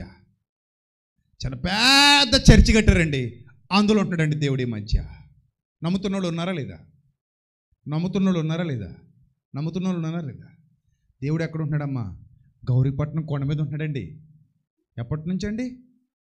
అంటే చాలా సంవత్సరాల నుంచి అక్కడే ఉంటున్నాడండి. మధ్యకాలంలో ఇల్లు మారిపోయాడండి ఆయన. పరలోకం వదిలొచ్చి గౌరీపట్నం బాగుంటుందని, అందుకని గౌరీపట్నం కొండ మీద ఉంటున్నాడట దేవుడు.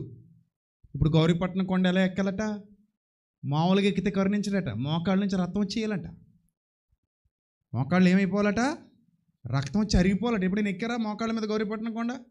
ఎక్కలే? నిజం చెప్పండి. ఎక్కినోడు ఎవరు ఉన్నాడు ఇక్కడ? చేయొద్దండి ఎక్కినోళ్ళు. అదిగో సదియా ఉన్నారు, ఉంటారు. అదిగో గురువులు మహానుభావులు ఎక్కారట, మోకాళ్ళ మీద ఎక్కారమ్మా. తెలియనప్పుడు ఎక్కావా? ఇప్పుడు ఎక్కవలే నాకు తెలుసు.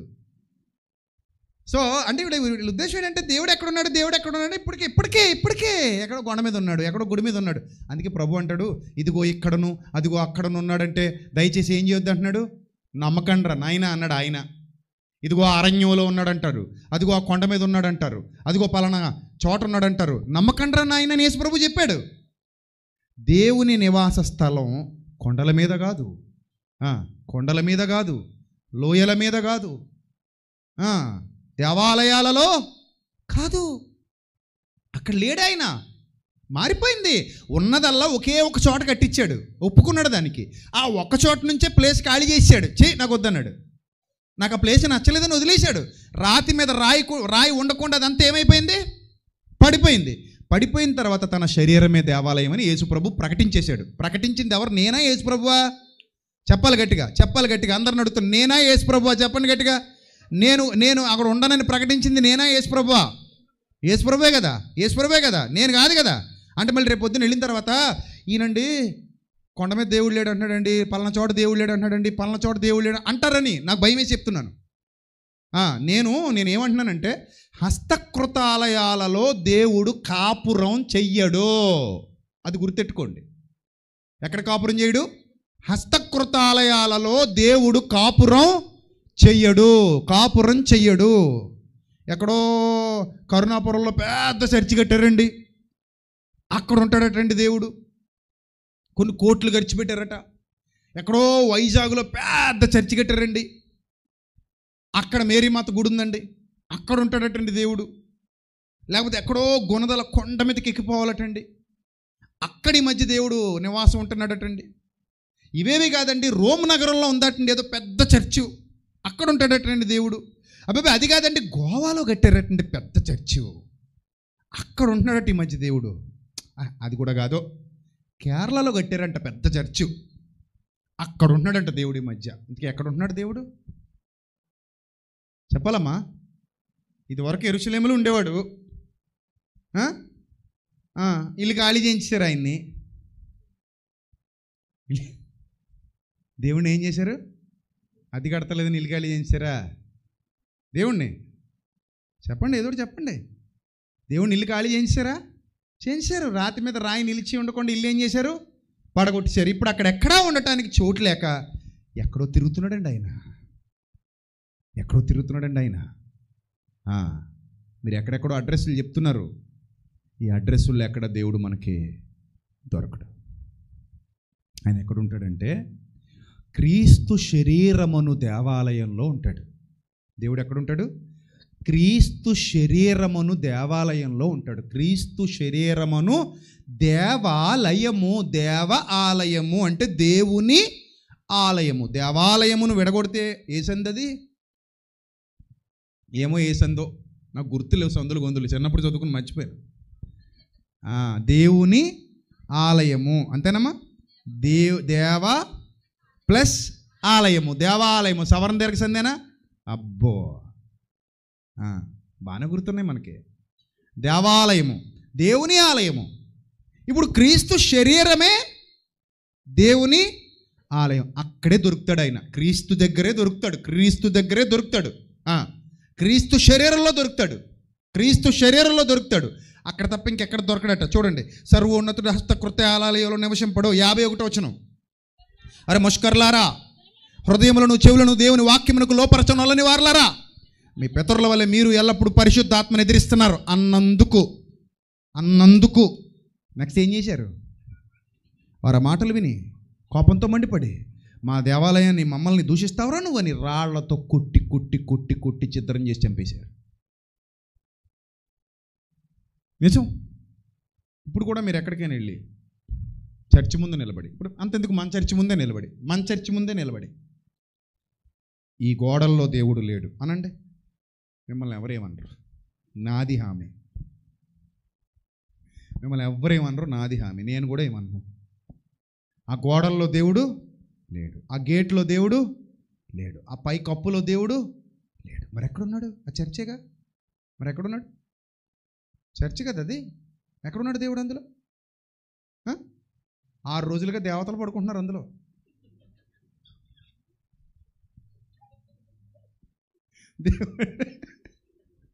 దేవుడు లేడు కానీ 6 రోజుల నుంచి అందులో ఎవరు పడుకుంటున్నారమ్మా? మహాదేవతలు. మీరే పడుకుంటున్నారమ్మా అందులో. మీరు పడుకుంటున్న చర్చ్ అమ్మా అది. అర్థమైందా? కొంచెం శుభ్రంగా ఉంచండి. మరి ఇప్పుడు ఆ గోడల్లో లేడు దేవుడు, ఆ గేట్లో లేడు దేవుడు, ఆ కప్పులో లేడు దేవుడు, ఆ గచ్చులో లేడు దేవుడు. మరి ఎక్కడున్నాడు దేవుడు? ఎక్కడున్నాడు దేవుడు? దాని పేరు చర్చ్ అని అంటున్నాం మనం, కానీ ఎక్కడున్నాడు దేవుడు? తేజస్సు ఎక్కడుంది? మహిమ ఎక్కడుంది? దేవుడు ఎక్కడున్నాడు? తేజస్సు ఎక్కడుంది? మహిమ ఎక్కడుంది? దేవుడు ఎక్కడున్నాడు? ఇది మనకు అర్థం కావాలి. రాత్రి అర్థం అవ్వకుండా ఇంటికి వెళ్ళొద్దు మనం. ఎట్టి పరిస్థితుల్లో అర్థం అవ్వాల్సిందే మనకి. అందుకే బైబిల్ గ్రంథం సెలవిస్తోంది, నాయన గ్రంథాన్ని ధ్యానించేటప్పుడు కొంత శ్రద్ధ, భక్తి, భయము అవసరం. అది లేకపోతే గ్రంథ ధ్యానం జరగదు, మనకు అర్థం కాదు. అర్థం కాకపోతే మనం అందులో ఉన్న లోతైన జ్ఞానాన్ని సంపాదించుకోలేము. ఏం చేయలేము? సంపాదించుకోలేము. చాలా లోతుగా అధ్యయనం చేసి మీకు బోధిస్తున్నాను. ఎక్కడి నుంచి తీసుకొచ్చాను మిమ్మల్ని? దావీదు, అబ్రహాము గారి దగ్గర మొదలెట్టాం పొద్దున మనం. ఎప్పటికి స్టెఫన్ గారి దగ్గరికి వచ్చాం. పాత నిబంధనలోంచి దాటుకుంటూ రాజులందరినీ దాటుకుంటూ, చరిత్రలు దాటుకుంటూ ఇదిగో క్రొత్త నిబంధనలో స్టెఫన్ గారి మరణం దగ్గరకు వచ్చి ఆగాం. ఎందుకు స్టెఫన్ గారిని కొట్టి చంపేశారంటే, మీరు ఏ గుడి అయితే దేవుడు గుడి అనుకుంటున్నారో ఆ గుడిలో దేవుడు లేడు అని కొండ బద్దలు కొట్టేశాడు స్టెఫను. అంతే, అలా చెప్పాడని ఆయన మీద పగబట్టారు. నిజం చెబితే అందరూ విరోధులు అయిపోతారండి. నిజం చెబితే అందరి మీద ఏం చేస్తారు ఈ జనాలు? పగబట్టేస్తారు. పళ్ళు కొరికేస్తారు. మొన్న చెప్పాను కదా, ఒక ఆయన కామెంట్ పెట్టాడు, రే నువ్వు ఎప్పుడైనా సరే లారీ కింద పడి చచ్చిపోతారో అన్నాడు. నేను నీకు అన్యాయం ఏం చేశాను రా నాయన? నేను ఏమైనా ఆశ దోచుకున్నానా? నేను ఏమైనా చేశానా? నువ్వు ఎవడో కూడా తెలిసావదు నాకు. నా మీద నడి శాపనార్థాలు పెడతావేంద్ర నాయన అనుకున్నాను అంతే మనసులో. అంటే ఎంత ప్రేమగా కోరుకుంటున్నాడండి నేను చచ్చిపోవాలని. నేను చచ్చిపోతే ఆయన ఏమైనా హ్యాపీగా ఉంటాడా? నేను చచ్చిపోతే ఆయనకి ఏమైనా సంతోషమా? నేను చచ్చిపోతే చాలామంది అన్యాయం అయిపోతారా నాయన. ఇంకా బోలెడంత మందికి నేను సత్యం ప్రకటించాలి. బోలెడంతమందికి నేను జ్ఞానం నేర్పించాలి. ఇలా ఈరోజు బాప్తిజం పొందినట్టు బోలెడంతమంది చేతుల మీదుగా బాప్తిస్మాలు పొందాలరా నాయన. అంత తొందరగా చచ్చిపోకూడదు నేను. ఇంకా చాలామందికి చేతులు బాప్తిస్మాలు ఇవ్వాలి. చాలామందికి నోరు నీతి సువార్తను ప్రకటించాలి. చాలా ప్రాంతాలకు నా పాదాలు సుందరాలుగా వెళ్ళి సత్యాన్ని వ్యాపింపజేసి రావాలి.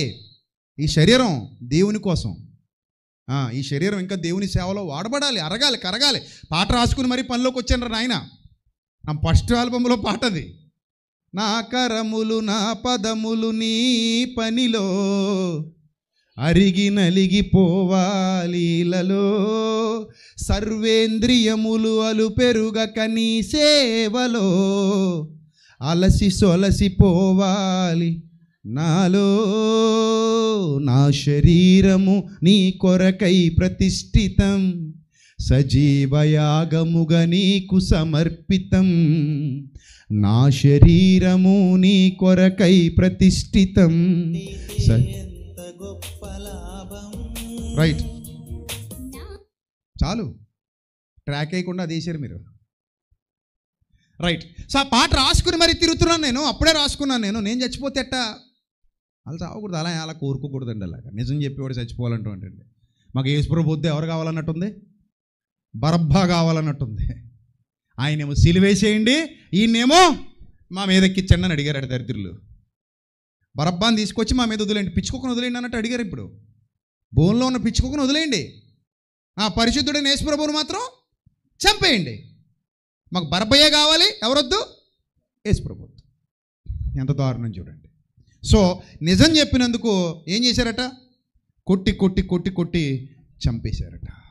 కానీ మహిమ ఎక్కడుందంటే మారిపోయిందమ్మా. మహిమ మారిపోయింది. ఇప్పుడు మహిమ ఎక్కడికి వచ్చేసిందంటే ఒకసారి చూద్దాం మహిమ ఎక్కడుందో చూద్దాం. తేజస్సు ఎక్కడుందో చూద్దాం. సంఘం ఎక్కడుందో చూద్దాం. దేవుడు ఎక్కడున్నాడో చూద్దాం. మనం ఎక్కడికి వెళ్ళాలో చూద్దాం. ఎక్కడని వెతికితే రోమాపత్రిక 12వ అధ్యాయము,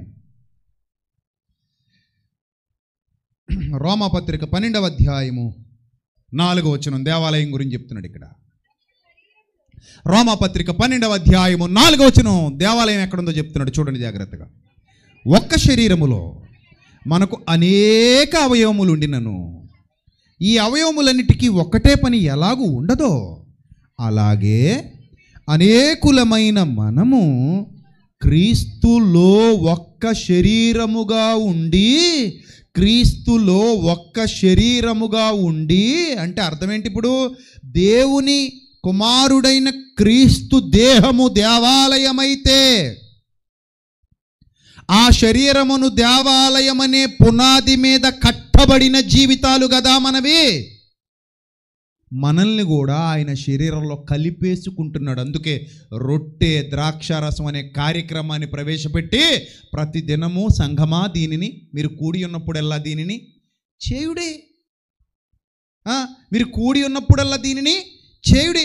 అందరూ ఒకే రొట్టె విరుస్తున్నాం, అందరూ ఒకే రొట్టెలో ముక్కలు తింటున్నాం, అందరూ ఒకే పాత్రలోని పానీయం ద్రాక్షారసాన్ని అందరూ కొంచెం కొంచెం తీసుకుంటున్నాం. అంటే ఒక్క దేహం విభజింపబడుతుంది, అందరిలో ఉంది. ఒక్క రక్తం అన్ని అవయవాలకు సరఫరా అవుతోంది. ఈ సత్యం మీకు అర్థం కావడానికి మీరు క్రీస్తులో అంటుకట్టబడిన భాగాలు అంటే దేవాలయంలో మీరు కూడా భాగాలు. ఎవరు మీరందరూ? దేవాలయంలో మీరందరెవరు చెప్పండి? మీరందరెవరు? భాగాలు. ఎంత అద్భుతంగా ఉందంటే యెరూషలేము దేవాలయంలో ఒక ఇటుక ఉందనుకోండి. యెరూషలేము దేవాలయంలో ఒక ఇటుక ఉంది. ఆ ఇటుక పీక్కొచ్చి నీ దగ్గర పెట్టి వేలంపాటు ఇట్టారనుకో, పాడతావు పాడవా? పాడతావేటి?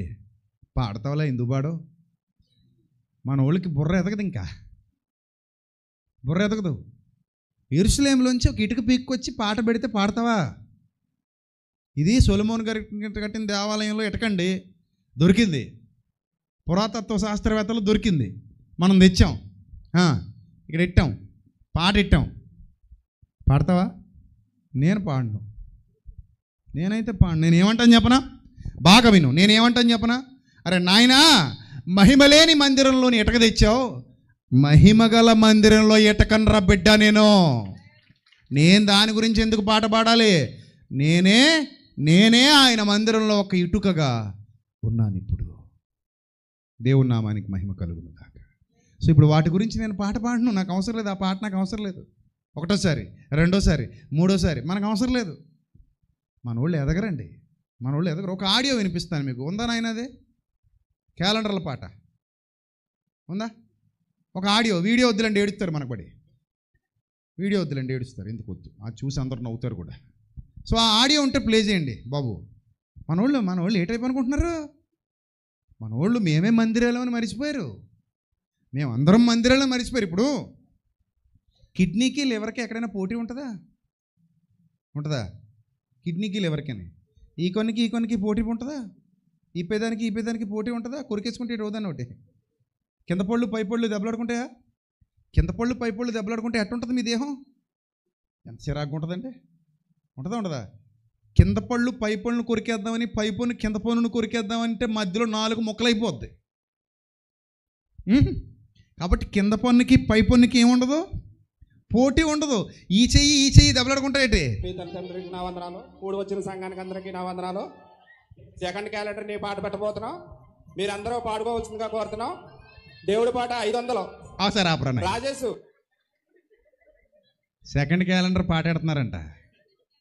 సెకండ్ క్యాలెండర్ ముందుది అయిపోయింది.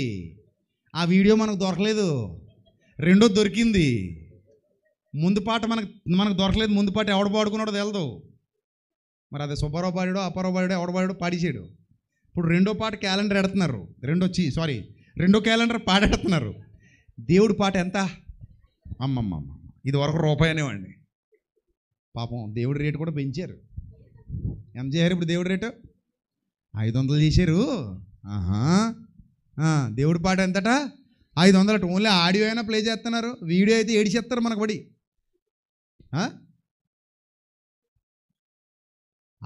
వీడియో వద్దు, వీడియో మనకెందుకు? ఆ మహానుభావులు ముఖ చిత్రాలు మనకు అవసరం లేదు. ఆ వాయిస్ ఇవ్వండి చాలు. ప్లే చేయండి. రాజేష్ 5000. సరే అవనయాత్ర మొగ్గైన పాట 6000. పాతల మేరకు రాజేష్ 7000. అది మట్టగుంట శ్రీహరి గారు 10,000. అది సార్ రాజేష్ పాతల మేరకు 15,000. అది దేవుడి 500. సురేష్ 26,000. రెండో క్యాలెండరీ శ్రీహరి పాట 28,000 అండి. ఒకటోసారి వెనకాల మళ్ళీ బ్యాక్గ్రౌండ్ లో పాట మనోళ్ళు.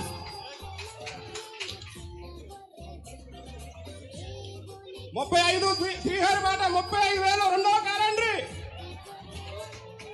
క్యాలెండరీ 35,000. 38,000 శ్రీహరి. మూడోసారి శ్రీహరి కొట్టేస్తాండి. మూడోసారి శ్రీహరి 38,000. కొడేహెడ్ 38,000కి. అంటే కొట్టేయడం అంటే పాట కొట్టేయమని. ఒకటోసారి, రెండోసారి, మూడోసారి కొట్టేసాం కొట్టబా అంతే. ఏంటి 15 రూపాయల క్యాలెండర్? 15 రూపాయల క్యాలెండర్ ఎంత కొట్టేశాడు? 38,000 కొట్టి పడేసాడు. అది మన సంఘం. ఇప్పుడు ఎవరెవరికి దెబ్బలాట? నీకు నాకే పోరాటం. ఎవరో రాజేష్ అంటున్నారు, ఇంకేదో శ్రీహరి అంటున్నారు, పేర్లు చెప్తున్నారు ఆయన మహానుభావులు. క్యాలెండర్లకు పాటెట్టుకొని మీలో దెబ్బలాట్లెట్టి తర్వాత మీ బయటికి వెళ్ళాక మీ ఆవిళ్ళు, ఇది శ్రీహరి గారు వీళ్ళ తాలూకు ఏ పేర్లు చెప్పారు కదా, వాళ్ళ ఇంటికి వెళ్ళి వాళ్ళ భార్యలు ఏం ఆడుకుంటారు చూసావా? మా ఆయన ఎరగేసాడు, తగ్గడు మావాడు తగ్గేది లేదంటాడు. ఏం చేశాడు? మీ ఆయన 25 కూడా ఆగిపోయాడా? మావాడు 38కి వెళ్ళాడు. మరి అంతే, మరి మాలాటోళ్ళతో పోటీ పడకూడదు. మీ స్థాయి ఏటో చూసుకోవాలి. 15 రూపాయల క్యాలెండర్ 38,000కి పాడాం. ఇది మన సంఘం. ఇది నాయన మన సంఘం. క్రీస్తు సంఘం, దేవుడి సంఘం ఎంత ఎదిగిపోయింది. ఆయన కోరుకున్నట్టే ఉంది అచ్చం కదా. ఇలాగే కోరుకున్నాడు ఆయన. నా పాట 500 అనుకుంటాడు ఆయన. వారు నాయన నాకంటే గొప్పుడు, నాది 500, ఇది 38,000. నేను ఎక్కడ ఆగిపోయాను? నేను దేవుడి పాట 500 కాడ ఆగిపోతే ఈడు ఎక్కడికి పోయాడు? 38,000 పోయాడు. అంటే ఎంత గొప్పోడు! నాకంటే గొప్పడు. అమ్మో, ఈడు పెద్ద సృష్టికర్త. 38,000 సృష్టికర్త. మనం 500 500 సృష్టికర్త. చూసారా? సో ఇలా ఉందండి ఈరోజు క్రైస్తవ్యం. సత్యం అర్థం కాక, జ్ఞానం అర్థం కాక, మనలో మనకు పోటీలు, మనలో మనకు పాటలు, ఒకడి మీద ఒకటి హెచ్చించుకోవడానికి ప్రయత్నాలు. ఏందండి ఇదంతా? ఏంటి ఇవన్నీ ఆచారాలు? వినాయకుడి చవితికి లడ్డూలు పాటాడతారు, నాకు తెలుసు ఆ విషయం. ఇతర హిందూ విశ్వాసానికి చెందినటువంటి సోదరులు వినాయకుడి చవితికి ఏం పాటాడతారు? లడ్డు పాటాడతారు. వాళ్ళు లడ్డు పెడుతున్నారు కదా, మనమేం పెడదాం, మరి మనకేమైనా ఉన్నాయా అని చూశారు. క్యాలెండర్ కనబడింది. క్యాలెండర్ కూడా క్యాలెండరీ అంటున్నాడు ఆయన. క్యాలెండరీ అట. అందుకని మన దగ్గర లడ్డూలు లేవు కాబట్టి ఏం పెడదామని చూసారు వీళ్ళు, క్యాలెండరీలు పాటు పెట్టారట. పోతున్నారు మన వాళ్ళు రోజు రోజుకి. పోనీ ఇప్పుడు ఆ వీడియో కానీ చెప్పాను అనుకోండి, నాకు కూడా ఎడుతారా రా. ఎవరైనా పాజిటివ్గా పలానా ప్రసాద్ రెడ్డి గారు మాకు బుద్ధి చెప్పారండి, మారుతామని అంటారా? మారుతామని అంటారా? దరిద్రుడండి, దొంగండి, పనికిమాలినుడండి. వీడికి ఎప్పుడు ఇదే పని అండి, మాకు బడి ఎడుతుంటాడు. ఎప్పుడు వాక్యం చెప్పడు, వాక్యమే చెప్పడంట. విషయం అది అర్థమైందా మీకు? మీకు అర్థమవుతుందా మాస్టరు? వాక్యం చెప్పడంట. మరి ఏం చేస్తాడండి? ఎప్పుడు మాకు బడి ఎడుస్తాడండి. మేమంటే కుళ్ళు అతనికి పైత్యం, చూడలేడు మమ్మల్ని. అందుకని ఎప్పుడు మాకు బడి ఎడుస్తాడు అని కామెంట్లు చేస్తాడు. మరి నాయన, మీరు బాగుండాలని, మీరు మారాలని రా నా తాపత్రయం, మీరు సత్యం తెలుసుకోవాలని నా తాపత్రయం. ఇక్కడ ఇంతమంది పిల్లలు ఉన్నారని ఏమైనా అన్నాను నేను? అన్ను. ఎందుకు? జ్ఞానం నేర్చుకునే వాళ్ళు నేనేం అన్ను. నాకు దేవుడిచ్చిన ప్రేరణతోనే నేను వాక్యం చెప్తాను తప్ప నేనేం ముందుగా ప్రిపేర్ అయిపోయాను అనాలి. నాకు అప్పటికప్పుడు గుర్తొచ్చింది క్యాలెండర్ వీడియో ఎప్పుడో విన్నాం కదా అని. అందుకని నన్ను అడిగాను, అరే బాబు క్యాలెండర్ వీడియో ఉందా అని. This is the first time. ఇప్పటివరకు నేను ఎప్పుడైతే ఎవరికి వినిపించలేదు. ఆ ల్యాప్టాప్లో దాచిపెట్టుకున్నాడు, సడన్గా గుర్తొస్తే చెప్తాను అంతే, సందర్భానుసారంగా. గుర్తు రాకపోతే ఏమీ లేదు. ఈ 6 రోజులు ఎప్పుడైనా గుర్తొచ్చింది ఏంటి? నాకు గుర్తు రాలేదుగా, ఈరోజు గుర్తొచ్చింది సడన్గా. ఉంది కదా అనుకుని టక్మన్ ఉందా లేదా అని అడిగాను. లేదంటే లేదు, మానేద్దే, మామూలుగా చెప్పుకుంటూ వెళ్ళిపోయాడు. ఉందన్నాడు కాబట్టి వినిపించేశాను అంతే. అర్థమైందా? కానీ అది ఎందుకు మనకి అది ఉపయోగం లేనిది. సంఘంలో ఒక అవయవానికి మరొక అవయవానికి ఏం పెడుతున్నారు? గొడవ. కానీ వాళ్ళకి తెలియని సంగతి ఏంటంటే, దేవుని ఆలయంలో ఒక ఇటుకతో మరొక ఇటుక ఏం చేయదు? యుద్ధం చేయదు. దేవుని ఆలయంలో ఒక రాయితో మరొక రాయి ఏం చేయదు? యుద్ధం చేయదు. ఎందుకంటే ఒక అవయవంతో మరొక అవయవం యుద్ధం చేస్తే అది శరీరం అని అనిపించుకోదు. పాయింట్ అర్థమైందా? దేవుని మహిమపరచడానికి వచ్చాం మనం సంఘంలోనికి, దేవుని ఘనపరచడానికి వచ్చాం మనం సంఘంలోనికి. నువ్వు 38,000 ఇవ్వాలి, పాట పెట్టిన వాళ్ళు ఇచ్చావు. అరే నాయన, దేవుని పని చేద్దాం, పలానా సభ పెడదాం అనుకుంటున్నాం, లేకపోతే పలానా సెమినార్ పెడదాం అనుకుంటున్నాం, లేకపోతే పలానా భోజనాలు పెడదాం అనుకుంటున్నాం, టిఫిన్ పెడదాం అనుకుంటున్నాం, ఒకటి చేయరా నువ్వు అని అడిగితే నోరు తెరిచి అడిగినా కొంతమంది ఏం చేయరు. ఎవరో ఉన్నాయి, ఎవరో వాళ్ళ దగ్గర ఉంటే, కానీ ఎవరు జేబులో దాచుకొని మనకి ఎందుకులేండి ఎవడొకటి ఇచ్చుకుంటాడు అనుకుంటారు. అదే పాట ఇట్టాం అనుకోండి, పేటరీకి పోతారు. ఇగో వచ్చేది ఇంక అక్కడ. అలా ఆవిడ ఇలా చూస్తుంటుంది, 25,000 ఆగిపోయావా అంటది, పక్కావిడి అంటుంటుంది, అంటది. ఎందుకు? దాని ముందు వీక్ అయిపోతున్నాను నేనని. అప్పుడు ఏం పర్లేదు, క్రెడిట్ కార్డు గీకేస్తాను అవసరం అయితే, లేకపోతే ఎవడొకటి దగ్గర కన్నం వేసేస్తాను. అప్పు చేసైనా నిప్పులాడి సారా తాగాలట. ఎవరో పెద్దలు చెప్పారట మహానుభావులు. అప్పు చేసైనా ఏం తాగాలట? నిప్పులాడి సారా తాగాలట. అప్పు చేసైనా పర్లేదు, క్యాలెండర్ మనమే పాడాలి. అందుకే 15 రూపాయలు ఎక్కడ, 38,000 ఎక్కడండి? ఆడెవడో తంతే బూర్ల బొట్టలు పడ్డాడు, ఆ క్యాలెండర్ కొట్టించినాడు. 15 రూపాయల క్యాలెండర్ ఎంతకు పాడాడు మహానుభావుడు? 38,000. పోనీ పట్టుకెళ్ళి ఏం చేస్తాడు? దాన్ని ఆ గోడకు తగిలించుకుంటాడు. నాకులా తెలివైనడు 15 రూపాయలు ఇచ్చి కొనుక్కుని గోడకు తగిలించుకుంటాడు. ఇప్పుడు 15 రూపాయలు ఇచ్చి కొనుక్కున్నాడు దాంట్లోనే అయ్యే డేట్లు మారుతాయి. 38,000 కొనుక్కున్న దాంట్లో కూడా అయ్యే డేట్లు మారుతాయి. December 31st అది పిల్లలకి ఇచ్చేయాలి, పడవలు చేసుకుంటారు అని. ఇది పిల్లలకి ఇచ్చేయాలి, వానాకాలంలో పడవలు చేసుకుంటారు, లేదా పుస్తకాలకు అట్లా వేసుకుంటారు అని. అంతే తప్ప 31st దాటితే మళ్ళీ ఎందుకు పనికిరాదు. పనికొచ్చే పని చేయాల్సింది పోయి ఏం చేస్తున్నారు? పనికిరాని పనులు చేస్తున్నారు. మహిమ ఎక్కడ కూడా మిస్. అప్పుడు మహిమ మిస్ అయిందని దేవుడు బాధపడితే, ఇప్పుడు ఏమైనా మహిమ నిలబడిందా? ఇప్పుడు ఏమైనా తేజస్సు నిలబడిందా? లేదు. ఇప్పుడు కూడా తేజస్సు ఏమైపోయింది? మిస్. తేజస్సు మిస్సు. అందుకే ఆయన బాధపడుతున్నాడు. క్రీస్తు సంఘమును దేవాలయము, క్రీస్తు శరీరమును దేవాలయము, క్రీస్తు ప్రేమతో నింపబడవలసిన క్రీస్తు అవయవాల సమూహం వ్యర్థమైనదిగా మారిపోతుంది. ప్రియమైన దేవుని సంగమా, ఆనాడు ఇశ్రాయేలీయుల కాలంలో తేజస్సు మిస్ అయిందని బాధపడినటువంటి దేవుడు స్థలాన్ని వదిలేశాడు. స్థలాన్ని వదిలేసి ఎక్కడికి వచ్చాడు చూడండి. ఎఫెసు పత్రిక 2వ అధ్యాయం 21వ వచనం. ఎఫెసీయులకు రాసిన పత్రిక 2వ అధ్యాయము 21వ వచనం. ప్రతి కట్టడము 20 నుంచి చదువుదాం. క్రీస్తు యేసే ముఖ్యమైన మూలరాయి అయి ఉండగా అపోస్తలులు ప్రవక్తలు వేసిన పునాది మీద మీరు కట్టబడి ఉన్నారు. ప్రతి కట్టడము ఆయనలో చక్కగా అమర్చబడి ప్రభువునందు పరిశుద్ధమైన దేవాలయముగుటకు వృద్ధి పొందుచున్నది. ఆయనలో మీరు కూడా ఆత్మ మూలముగా దేవునికి నివాస స్థలమై ఉండుటకు కట్టబడుచున్నారు. చూసారా? ఆయనలో మీరు కూడా ఆత్మ మూలముగా, అనగా ఎవనిలో పరిశుద్ధాత్ముడు ఉన్నాడో అది నిజమైన దేవాలయం. అక్కడ దేవుడు ఉంటాడు. ఎక్కడ పరిశుద్ధాత్ముడు ఉన్నాడో అదే నిజమైన దేవాలయం. అక్కడే దేవుడు నివాసము చేస్తాడు. ఇది జీవము గల దేవుని మందిరం, మహిమ గల దేవుని మందిరం. అర్థమైందా? నిజమైన మహిమ గల దేవుని మందిరం ఏది? నీ దేహం బిడ్డ. రాతి కట్టడం కాదు, నువ్వు వేసుకున్న షెడ్డుగా దానికి ఎట్టగా పేరు మహిమగల దేవుని మందిరం. ఏది మహిమగల దేవుని మందిరం? నువ్వు. మహిమగల దేవుని మందిరం ఎవరు? నువ్వు. తేజస్సు గల దేవుని మందిరం ఎవరు? నువ్వు వేసుకున్న రేకుల షెడ్డా? కాదు. నువ్వు కట్టుకున్నటువంటి పెద్ద కోట కాదు. నువ్వు. కొరింథీయులకు రాసిన మొదటి పత్రిక 3వ అధ్యాయము 16వ వచనం. కొరింథీయులకు రాసిన మొదటి పత్రిక 3వ అధ్యాయము 16వ వచనం చూడు. మీరు దేవుని ఆలయమై ఉన్నారని ఉందా లేదా మీ బైబిల్లో? ఏమనుంది మీ బైబిల్లో? మీరు దేవుని ఆలయమై ఉన్నారని. మీరు నాయన దేవుని ఆలయం. నేను దేవుని ఆలయం అన్నా. Yes, I'm the temple of God. చెప్పండి గట్టిగా. ఎవరు? I'm the temple of God. I'm the temple of God. We're all temples of God. One temple, not temples. విడివిడిగా ఉంటే గుడులు, ఒకటైతే ఒకటే దేవాలయం. విడివిడిగా ఉన్న మీరందరూ ఏకమై సంఘమైతే, సంఘమా నీవే దేవుని ఆలయం. నువ్వు ఎక్కడుంటే అక్కడ ఆలయం ఉంది. ఇప్పుడు ఇక్కడ దేవుడు ఉన్నాడా లేదు చెప్పండి. ఇక్కడ ఉన్నాడా? ఎక్కడ 2-3 కూడి నా నామమున కూడి ఉంటారో అక్కడ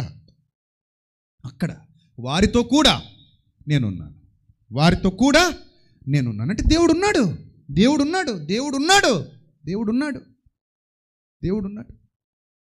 నీలో. అందుకే చదవండి, ఆ మాట చదవండి. మీరు దేవుని ఆలయమై ఉన్నారనియు దేవుని ఆత్మ మీలో నివసించుచున్నాడనియు మీరు ఎరుగరా? మహిమగల తేజస్సు గల మందిరం. ఆ పాత నిబంధన కాలంలో వదిలేసిన తేజస్సు, కొత్త నిబంధన కాలంలో మొదలైన తేజస్సు మీరు అనే మందిరంలో నివసిస్తోంది. ఆ తేజస్సు. మీరు దేవుని ఆలయమై ఉన్నారనియు దేవుని ఆత్మ మీలో నివసించుచున్నాడనియు మీరు ఎరుగరా అని ఒక మాట అన్నాడండి. బాగా గుర్తుపెట్టుకోండి. ఎవడైనను దేవుని ఆలయమును పాడు చేసిన ఎడల, మెనే టెకెల్ ఫారిసిన్ తెలుసు కదా మీ అందరికీ. మెనే టెకెల్ ఫారిసిన్, దేవుని మందిరములోని పాత్రలు తెచ్చుకొని ద్రాక్షరసం పోసుకు తాగాలనుకున్న వాడు ఏమైపోయాడో, ఈ రోజు ఈ రాత్రిని లెక్క తేల్చి దేవుడు ముగించెను. నీ లెక్క దేవుడు తేల్చేసి ఏం చేశాడు? ముగించేశాడు. మెనే టెకెల్ ఫారిసిన్. దేవుని ఆలయాన్ని పాడు చేశావు, నాశనమే నీ అంతం అన్నాడు. అందుకే దేవుని ఆలయాన్ని ఎవడు ఏం చేయకూడదట? పాడు చేయకూడదట. ఎవడైనను దేవుని ఆలయమును పాడు చేసిన ఎడల దేవుడు వానిని పాడు చేయును. దేవుని ఆలయం అంటే ఏంటి? సంఘమే. దేవుని ఆలయం అంటే ఏంటి? సంఘమే. నీ దేహమే దేవుని ఆలయం, సంఘమే దేవుని ఆలయం, నువ్వే దేవుని ఆలయం. కాబట్టి సంఘాన్ని ఎవడు పాడు చేయకూడదు. నీ స్వప్రయోజనాల కోసం సంఘాన్ని నాశనం చేయకూడదు. ఎవడైనను దేవుని ఆలయమును పాడు చేసిన ఎడల వానిని దేవుడు పాడు చేయును. మీరు ఆలయమై ఉన్నారు. మళ్ళీ చదవండి. మీరు ఆలయమై ఉన్నారు. మీరే దేవుని ఆలయం. కాబట్టి ప్రియమైన దేవుని ప్రజలు, ఎంత గొప్ప సత్యం ఉంది బైబిల్ గ్రంథంలో. మనలో తేజస్సు ఉందా? అవును. మనలో వెలుగుందా? అవును. మీ లోపల ఉన్నాడా దేవుడు? అవును. మనలో ఉన్నాడు, మనతో ఉన్నాడు. దేవుడి కోసం ఎక్కడెక్కడో వెతక్కండి, మీలో తొంగి చూసుకోండి, ఆయన మీలో మీకు కనబడతాడు.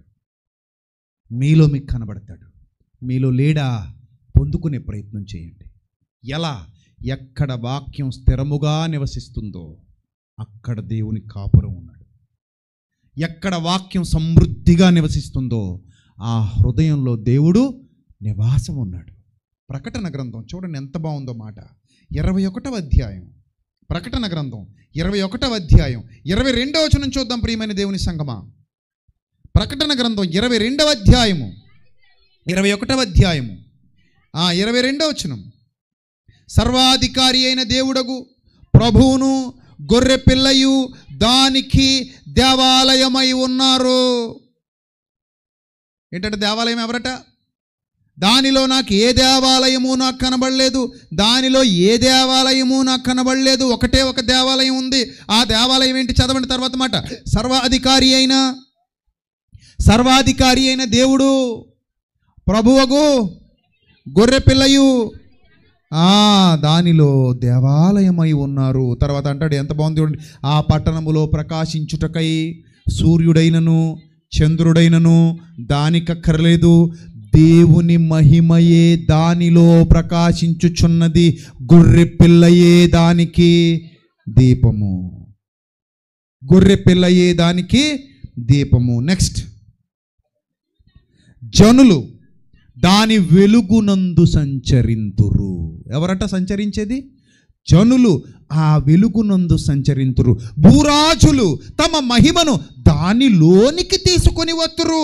సంఘమాని గొప్పతనం ఎంత ఉన్నతమైనదో వ్రాయబడిన సంగతులు ఆలోచిస్తుంటే ప్రకటన గ్రంథం పిచ్చెక్కిపోద్దు, లోతుకెళ్ళే కొలది. అంత రూపకాలంకారంలో వర్ణనతో కూడినటువంటి అద్భుతమైన పదజాలాన్ని అక్కడ దేవుడు లిఖింపజేశాడు. ఆ వర్డింగ్ ఉంటుంది, చాలా గాఢమైన అర్థాలతో కూడినటువంటి భావాలు ఉన్నాయి అక్కడ. అక్కడ ఏమంటున్నాడు? తమ మహిమను దానిలోకి తీసుకొస్తారు. గొర్రె పిల్ల యొక్క జీవగ్రంథమందు వ్రాయబడిన వారే దానిలో ప్రవేశిస్తారు. చెప్పుకున్నాం కదా, సహకారుల యొక్క పేర్లు ఎక్కడ వ్రాయబడ్డాయి? జీవగ్రంథమందు వ్రాయబడి ఉన్నాయి. సహకారుల యొక్క పేర్లు ఎక్కడున్నాయి? జీవగ్రంథమందు. నీ సొంతానికి కాదు, నీ పాటల కోసం కాదు, నీ మహిమ కోసం కాదు. పాటలు అంటే పాడే పాటలు కాదు, ఇందాక చూసిన పాటలు. నీ మహిమ కోసం కాదు, నీ ఘనత కోసం కాదు, నీ డప్పు కోసం కాదు, నీ గొప్ప కోసం కాదు, దేవుని పని కోసం. చూడండి, గొర్రెపిల్ల యొక్క జీవగ్రంథమందు వ్రాయబడిన వారే దానిలో ప్రవేశింతురు. గాని నిషిద్ధమైనదేదైనను, అసహ్యమైన దానిని, అబద్ధమైన దానిని జరిగించి వాడైనను దానిలో ప్రవేశింపడు. సంఘమా, గుర్తుపెట్టుకో, నువ్వే దేవుని ఆలయం. నువ్వెక్కడుంటే అదే ఆలయం. దేవుడు మన చర్చిలో ఉండాలంటే చర్చిలో మీరందరూ ఉండాలి. నా పాయింట్ మీకు అర్థమవుతుందా? దేవుడు మన చర్చిలో ఉండాలంటే మీరందరూ ఎక్కడ ఉండాలి? చర్చ్గా ఆ చర్చిలో ఉండాలి. You are the church. Yes, మీరందరూ కలిస్తేనే చర్చ్. మీరు చర్చిలో ఉంటేనే దేవుడు అక్కడ ఉంటాడు. మీరు చర్చిలో నుంచి వెళ్ళిపోతే దేవుడు కూడా మీతోనే వచ్చేస్తాడు. ఆయన మీరు లేకుండా ఆయన ఉండడు. నిన్ను విడిచి నేను ఉండను, నిన్ను విడువను ఎడబాయను, నిన్ను విడువను ఎడబాయను. ఒకసారి కళ్ళు మూసుకో చెప్తాను. కళ్ళు మూసుకో. బాప్తిస్మ పొందిన బిడ్డలు ఒకసారి కళ్ళు మూసుకోండి. కళ్ళు మూసుకుని నేను చెప్పినట్టు చెప్పండి. నాలో ఉన్న నా తండ్రి, గుండెల మీద చేసుకోండి. ఒకసారి గుండెల మీద చేసుకోండి. కళ్ళు మూసుకోండి. లైవ్లో చూస్తున్న వాళ్ళు కూడా కళ్ళు మూసుకోండి. అలాగే గుండెల మీద చేసుకోండి. ఒకసారి ఇలా గుండెల మీద చేసుకోండి. ఒక మాట చెప్పండి నాతో పాటు. నాలో ఉన్న తండ్రి, నాతో కూడా నివసిస్తున్న తండ్రి, నీకు స్తోత్రము చెల్లిస్తున్నాను. నాలో ఉన్న తండ్రి, నాతో కూడా నివసిస్తున్న తండ్రి, నీకు స్తోత్రము చెల్లిస్తున్నాను. మళ్ళీ, నాలో ఉన్న తండ్రి, నాతో కూడా నివసిస్తున్న తండ్రి, నీకు స్తోత్రము చెల్లిస్తున్నాను. ఎంత బాగుందన్నమాట, ఎంత ప్రశాంతంగా ఉందన్నమాట. ఇప్పుడు అర్థం చేసుకోండి. Temple of God, temple of God. ఇది నిజమైన దేవాలయం. ఇది నిజమైన దేవాలయం. ఇది నిజమైన దేవుని మందిరం. ఇది వదిలేసాం మనం. ఇది వదిలేసి ఎక్కడెక్కడెక్కడెక్కడో వెతుక్కుంటున్నాం మందిరం. అరే నాయన, నేను అదే అన్నాను సెమినార్ స్టార్ట్ చేయడానికి ముందే ఒక మాట చెప్పాను. మందిరాలు కట్టడానికే సెమినార్ ఏర్పాటు చేస్తున్నాం. దేనికి ఏర్పాటు చేస్తున్నాం సెమినార్? మందిరాలు కట్టాలి. ఏమంటే మందిరాలు బాగాలేదా? లేదండి, పడిపోయాయి. మందిరాలు ఏమైపోయాయి? పడిపోయాయి. పడిపోయాయి మందిరాలు, పడిపోయాయి. పడిపోయిన ప్రతి మందిరాన్ని మరలా వాక్యముతో కట్టాలి. వాక్యంతో కట్టాలి. రండి, కదలి రండి, కడదాం మందిరాలు అన్నాను. తరలి రండి, కడదాం మందిరాలు. తరలి రండి. ఇక్కడ కేవలం దేవుని వాక్యంతో మందిరాలు కట్టి పని జరగాలి. సత్యం వ్యాపింపబడాలి. అనేక మంది దీవించబడాలి, అనేక మంది ఆశీర్వదించబడాలి, అనేక మంది జీవితాలు కట్టబడాలి. నేను సేవకులను ఎవరినైతే పిలిచానో వాళ్ళందరికీ ఇదే చెప్పాను. అయ్యా, మీకు నేను చేతులెత్తి చెబుతున్నా, నాకు కేవలం సత్యవాక్యం మాత్రమే కావాలి. ఇదే కావాలి అడిగి చెప్పి మరి పిలిచాను నేను అందరినీ. నేను అంత బాధ్యతగా ఉంటాను. మీరు ఇదే చెప్పండి, మాకు ఇదే చెప్పండి అని అడిగి మరి దట్ ఈజ్ మై రెస్పాన్సిబిలిటీ. నా దేవుడు నన్ను చూస్తున్నాడు. నేను ఏ పని చేసినా ఆయనకు భయపడే చేస్తాను. నేను ఆయనకు విధేయత కలిగి చేస్తాను. ఇప్పుడు మీ అందరితో కలిసి కూడా నేను సత్యం ప్రకటిద్దాం, నీతిగా ఉందాం, యథార్థంగా ఉందాం, మిమ్మల్ని అందరినీ అదే చెప్పాను. నేను నా దగ్గర పనిచేస్తున్న పిల్లలందరికీ అదే చెప్పాను. వాళ్ళు ఒకవేళ అతిక్రమిస్తే నేనేం చేయగలను? నేను చేయగలను? వాళ్ళు ఒకవేళ నా మాట వినకుండా అతిక్రమించారనుకోండి నా పిల్లలు, వాళ్ళ విషయంలో నేనే బాధపడాలంతే. ఇంకా అరే, నేను అలా చెప్పలేదు కదరా నీతో, నువ్వు ఈ పని చేయమని చెప్పానుగా, నీకు ఈ పని చేయమని చెప్పానుగా, నీకు కష్టపడమని చెప్పానుగా, శ్రమపడమని చెప్పానుగా, దేవుని యందు భయభక్తులు కలిగి దేవుని పని చేయమని చెప్పానుగా. అవును, కానీ నువ్వు ఎందుకు చేయలేదు? అది బాధపడతానంతే మనసులో. కానీ నువ్వు ఒకరోజు ఎవరికి లెక్క చెప్పాలి? దేవుడికి లెక్క. నేనైనా దేవుడికి లెక్క చెప్పాలి, నువ్వైనా దేవుడికి లెక్క చెప్పాలి, ఎవరైనా దేవునికి లెక్క చెప్పాలి. ఎవడైనా నువ్వు దేవుని ఆలయమును పాడు చేసిన ఎడల దేవుడు వానిని పాడు చేయును. జాగ్రత్త, దేవుడు వానిని పాడు చేయు. మనమే సంఘం, మనలోనే ఉంది తేజస్సు, మన దగ్గర దాచాడు మహిమ, మన దగ్గర దాచాడు. ఇది దేవుని ఆలయం, మనమే దేవుని ఆలయం, మనమందరం దేవుని ఆలయం. ఎక్కడో వెతకొద్దు మనం దేవుని కోసం. మన దేవుడు అక్కడికి రా, ఇక్కడికి రా, అక్కడ లభిస్తా, ఇక్కడ లభిస్తా, ఎక్కడుంటా అనేవాడు కాదు.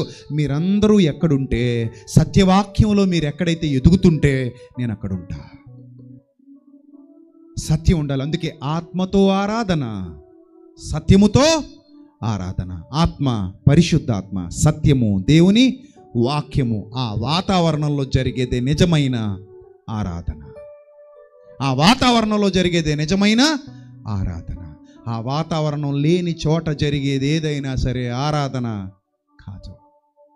ఆరాధన జరుగుతుందంటావా ఎక్కడైనా? ఆరాధనకు వెళుతున్నానంటావా ఎక్కడికైనా? ఆ ఆరాధన దగ్గర ఏ ఉండాలో తెలుసా? ముఖ్యంగా 2 ఉండాలి. 1 పరిశుద్ధాత్ముడు ఉండాలి, 2 సత్యం ఉండాలి.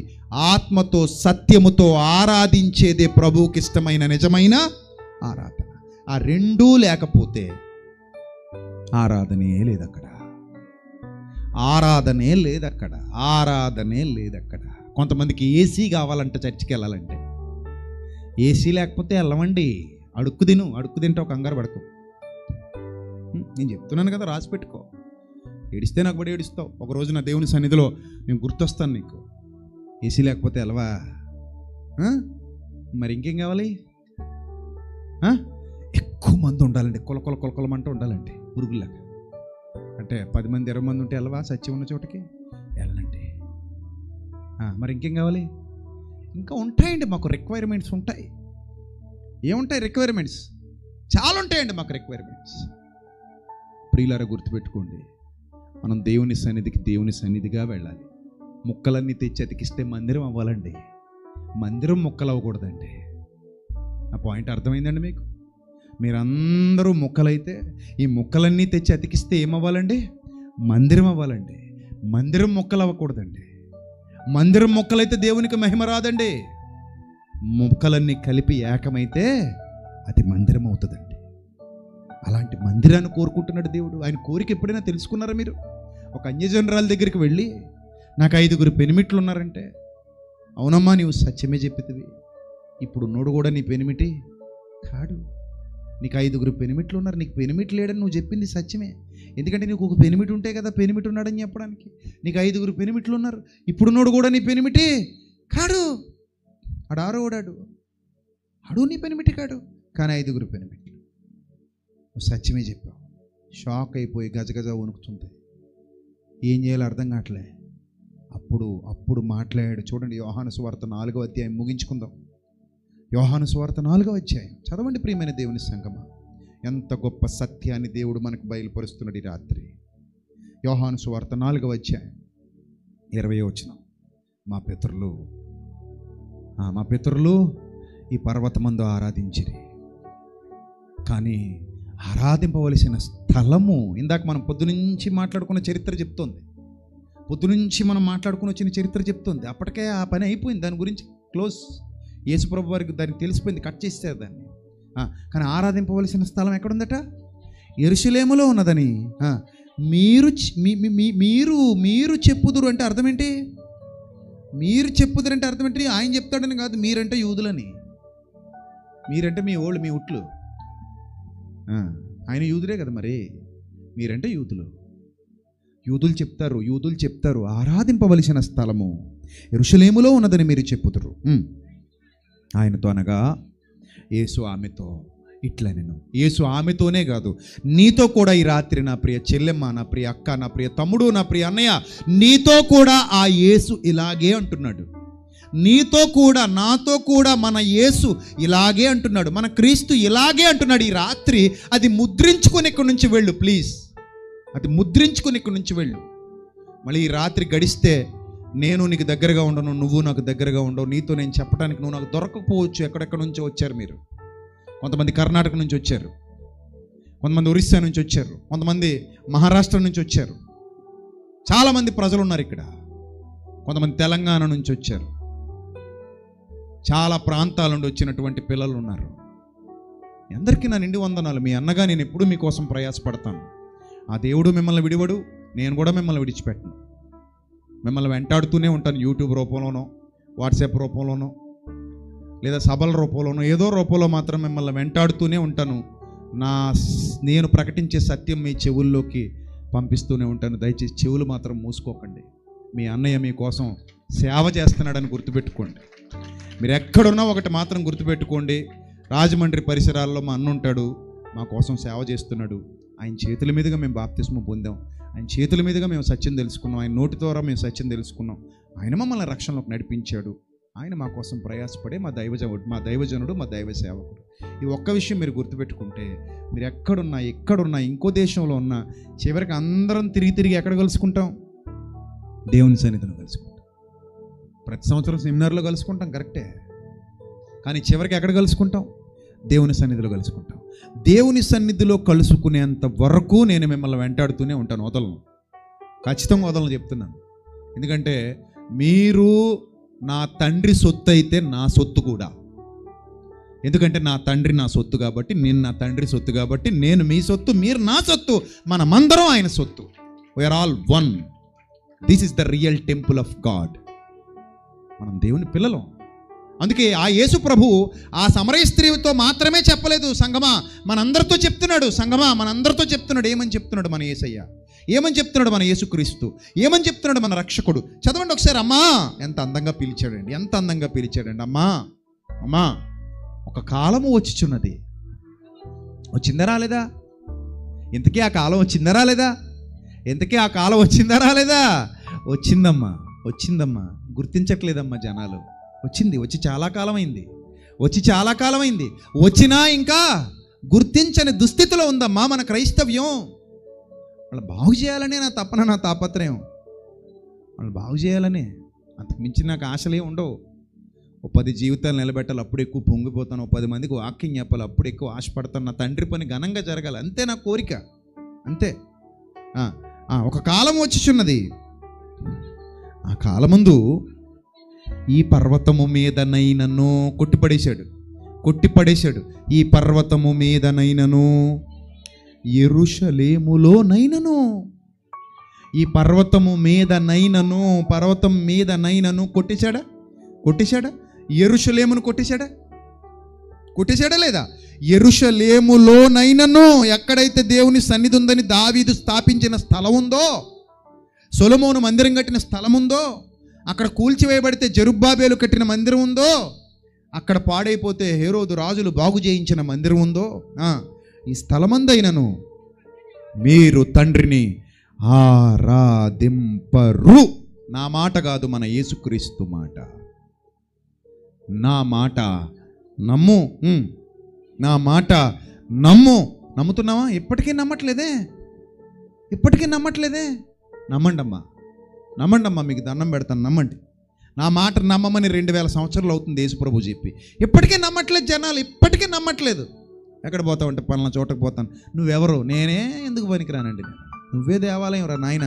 అబ్బాయి పుట్టిదే నేను దేవాలయం కాదు. మరి ఏది దేవాలయం? అది అక్కడ ఎక్కడో ఉందండి కొండ మీద, అక్కడెక్కడో ఉందండి బండ మీద, అక్కడెక్కడో ఉంది. నువ్వురా నాయన దేవాలయం, నువ్వు దేవుని ఆలయం రా నాయన.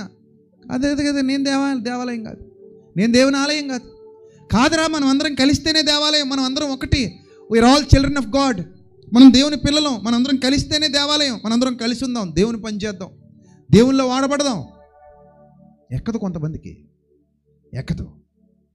చదవండి ఏమంటున్నారు. మీరు నా మాట నమ్ము. మీరు మీకు తెలియని దానిని ఆరాధించువారు, మీరు మీకు తెలియని దానిని ఆరాధించువారు. మేము మాకు తెలిసిన దానిని ఆరాధించువారము.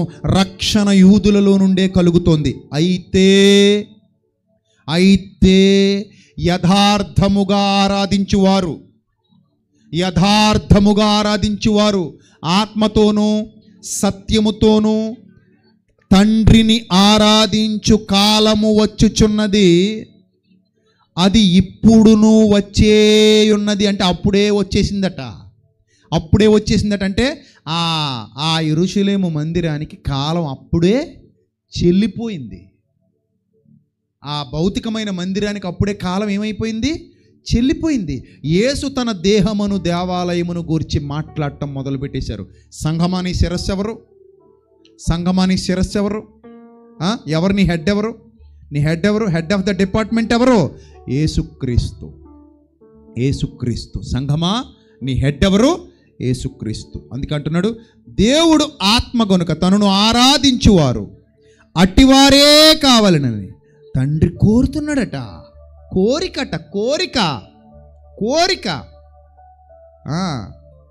మనుషులు కోరుకుంటే మనకి ఇష్టమైన వాళ్ళ కోరిక తీరుస్తామా, తీర్చమా? కోరుకుంటారు. నాకు అలాది కావాలండి, నాకు ఇది కావాలి, నాకు అది పెట్టు, నాకు ఇది పెట్టు అడిగితే, పిల్లలైనా ఎవరైనా పెద్దవాళ్ళైనా మనల్ని కోరితే, నోరు తెరిచి అడిగితే కోరిక తీరుస్తామా, తీర్చమా? తీరుస్తాం, ఇస్తాం. అది కావాలన్నది ఇస్తాం, మన పిల్లలకి ఇస్తాం అడిగితే. అలాగే దేవుడు నిన్ను నోరు తెరిచి అడుగుతున్నాడు, నాకు అట్టివారే కావాలి. నాకు ఎవరు కావాలి? అలాంటి వారే కావాలని తండ్రి కోరుచున్నాడు. దేవుడు ఆత్మ గనుక ఆయనను ఆరాధించువారు ఆత్మతో సత్యముతో ఆరాధించాలి. ఇప్పుడు ఆత్మతో సత్యముతో ఆరాధన ఎక్కడ జరగాలి? సత్యం ఎక్కడ దాచుకోవాలి? నీ హృదయంలో. ఆత్మ ఎక్కడ ఉండాలి? నీ హృదయంలో. ఆరాధన ఎక్కడ జరగాలి? నీ హృదయంలో. తేజస్సు ఎక్కడుంది? నీ హృదయంలో. మహిమ ఎక్కడుంది? నీ హృదయంలో. దేవుడు ఎక్కడున్నాడు? నీ హృదయంలో. ఎంత గొప్ప మందిరం నువ్వు! What a wonderful temple it is, what a marvellous temple it is, what a beautiful temple it is, what a beautiful temple. You are the son of God, you are the temple of God, we are all temple of God. ఎంత గొప్ప మందిరాన్ని దేవుడు కడితే, ఈ మందిరాన్ని పాడు చేసుకుంటూ, ఈ మందిరాన్ని నాశనం చేసుకుంటూ, ఈ మందిరాన్ని చెడగొట్టుకుంటూ, ఇంకెక్కడో ఏదో ఉందని పిచ్చోళ్ళు అలా తిరుగుతుంటే ఏమనాలి ఈరోజు క్రైస్తవ్యాన్ని? కాబట్టి ప్రియమైన దేవుని పిల్లలారా, మందిరాలు కడదాం. నిన్ను వలె నీ పొరుగువానిని ప్రేమించంటే అర్థం ఏంటి? మందిరాలు కట్టు. నేను ఒక మందిరాన్ని, ఇది దేవుని ఆలయం. ఇది ఇక్కడ నుంచి ఇంకా అనేకమైన ఆలయాలు కట్టబడుతూ వెళ్ళాలి. ఇంకా అనేకమైన ఆలయాలను నేను కడుతూ పోవాలి. అది నా బాధ్యత. చావు వరకు ఇది మనందరి బాధ్యత. నాతో కలిసి పనిచేసిన వారందరి బాధ్యత. నిజం, ఇక్కడ చాలామంది ఉన్నారు నాతో కలిసి పనిచేసిన వాళ్ళు. నిజం, ఈరోజు ఎంత గొప్ప కార్యక్రమం ఇక్కడ జరిగిందంటే అది విజయప్రసాద్ రెడ్డి ఒక్కడి వల్ల కాదు, ఎప్పటికీ కాలేదు. నా దేవుడు నాకు ఇచ్చే ప్రతిఫలం మేమందరం సమానంగా పంచుకునేదముగాక. అంతే. ఈ 6 రోజుల్లో నేను చేసిన సేవ ఏదైతే ఉందో, నా తండ్రి నాకు ఇచ్చే ప్రతిఫలం ఏదైతే ఉందో, నాతో పాటు సహకరించి పాటుపడి ప్రయాసపడి ఖర్చు పెట్టి కష్టపడిన నా అన్నదమ్ములు అక్క చెల్లెమ్మలు ఎక్కడెక్కడున్నా ఎక్కడున్నా, ఇతర దేశాల్లో ఉన్న ఎక్కడున్నా మేమందరము సమానముగా పంచుకొనేదముగాక. నా దేవుడు మా అందరికీ ఆ ప్రతిఫలాన్ని సమానముగా పంచి ఇచ్చునుగాక. ఎంతమంది రోజు రక్షించబడ్డారో, దేవుని సన్నిధిలో, దేవుని రాజ్యంలో చేర్చబడ్డారో, ఆ ప్రతిఫలమంతయు మా అందరి కుటుంబాల మీదకు వచ్చునుగాక. అది దేవుని పని అంటే. అంత గొప్ప పరిచర్య దేవుడు మనందరి ద్వారా జరిగించాడు. చిన్నలు మొదలుకొని పెద్దల వరకు ఎవరి పేరు నేను ప్రస్తావించట్లేదు. కష్టపడిన ప్రతి ఒక్కరూ దేవుని సన్నిధిలో మేలు, ప్రతిఫలం, బహుమానం పొందుకొనిదరుగాక. ఖచ్చితంగా పొందుకుంటారు. మీరు చేసిన దానిని మరుచుటకు ప్రభువు అన్యాయస్తుడు కాడు. ఆయనను ప్రేమించి మీరు చేశారు. మీరు ఏం చేశారో మీకు తెలుసు, దేవునికి తెలుసు. మీరు చేసిన ప్రతిదానికి ప్రతిఫలం ఇచ్చేవాడు దేవుడే. మీరు చేసిన ప్రతిదానికి రెట్టింపు దీవెన ఆశీర్వాదాలు దయచేయవాడు దేవుడే. ఘనంగా వాడబడండి, గొప్పగా బతకండి. మీరు ఎక్కడున్నా గొప్పగా బతకండి, తొట్టిల్లిపోకండి. కొంతమందిని చూస్తున్నప్పుడు అతని పరిస్థితి ఏంటమ్మా, ఆమె పరిస్థితి ఏంటి, అతను ఎలా ఉన్నాడు, ఇతను ఎలా ఉన్నాడు అడుగుతుంటాను. నేను నాకు గుర్తున్న వాళ్ళందరిని అడుగుతుంటాను. ఎక్కడికైనా సభలకు వెళ్ళినప్పుడు కానీ, నాతో పరిచయం ఉన్న వాళ్ళని కానీ, సెమినార్లకు రెగ్యులర్గా వచ్చి నన్ను కలిసి వెళ్ళే వాళ్ళని కానీ ఒకసారి చూస్తే నాతో పరిచయం అయితే మెల్లిగా గుర్తుపెట్టేసుకుంటాను. వాళ్ళని మ్యాక్సిమం గుర్తుంటారు, నాకు మ్యాక్సిమం గుర్తుంటారు. బాగా లాంగ్ గ్యాప్ వచ్చేస్తే మర్చిపోతానేమో కానీ సాధారణంగా కొంచెం పెద్దది మన మెమరీ కార్డు, అన్నీ ఉంటాయి లోపల. సో గుర్తుపెట్టుకుని అడుగుతుంటాను, ఏమయ్యా అతను ఏడి, అతని పరిస్థితి ఏంటంటే లేడండి, లోకంలో కలిసిపోయాడండి అన్నప్పుడు గుండెల్లో చివుక్కుమంటుంది, అర్రే అనిపిస్తుంది. ఏమో అతని పరిస్థితి ఏంటో, ఆమె పరిస్థితి ఏంటి, లేదండి లోకంలో కలిసిపోయింది, చివుక్కుమంటుంది, అర్రే సాతాను పట్టేసుకున్నాడు. అలా జరగకుండా ఏ వాక్యంతో అయితే వెలిగింపబడ్డారో, ఏ వాక్యంతో అయితే కట్టబడ్డారో నమ్మకంగా దేవుని కోసం బతకండి. మీరు ఎక్కడున్నా సరే నేను మీకోసం అందుబాటులోనే ఉంటాను, పని చేస్తూనే ఉంటాను. మన లైవ్లో మీరు ఉంటారు, మన వాట్సాప్ గ్రూప్లో మీరు ఉంటారు. ఒకవేళ లేకపోతే ఆ స్టాల్లో మీ పేరు, ఫోన్ నెంబర్ ఇచ్చి వెళ్ళండి, మిమ్మల్ని గ్రూప్లో యాడ్ చేస్తారు. ఒకవేళ లైవ్లో వీక్షిస్తున్న వాళ్ళు ఎవరైనా సరే, మేము కూడా మీ సహవాసంలో ఉంటాం అన్నయ్య అని ఎవరైనా అంటే కనుక 8500006339 8500006349 నెంబర్కి మెసేజ్ చేయండి, వాళ్ళు మీకు రిప్లై ఇస్తారు. పాపం వాళ్ళు ఎప్పుడు బిజీగా ఉంటారు, పిల్లలు ఇద్దరు, రాజేష్, పరిమళ.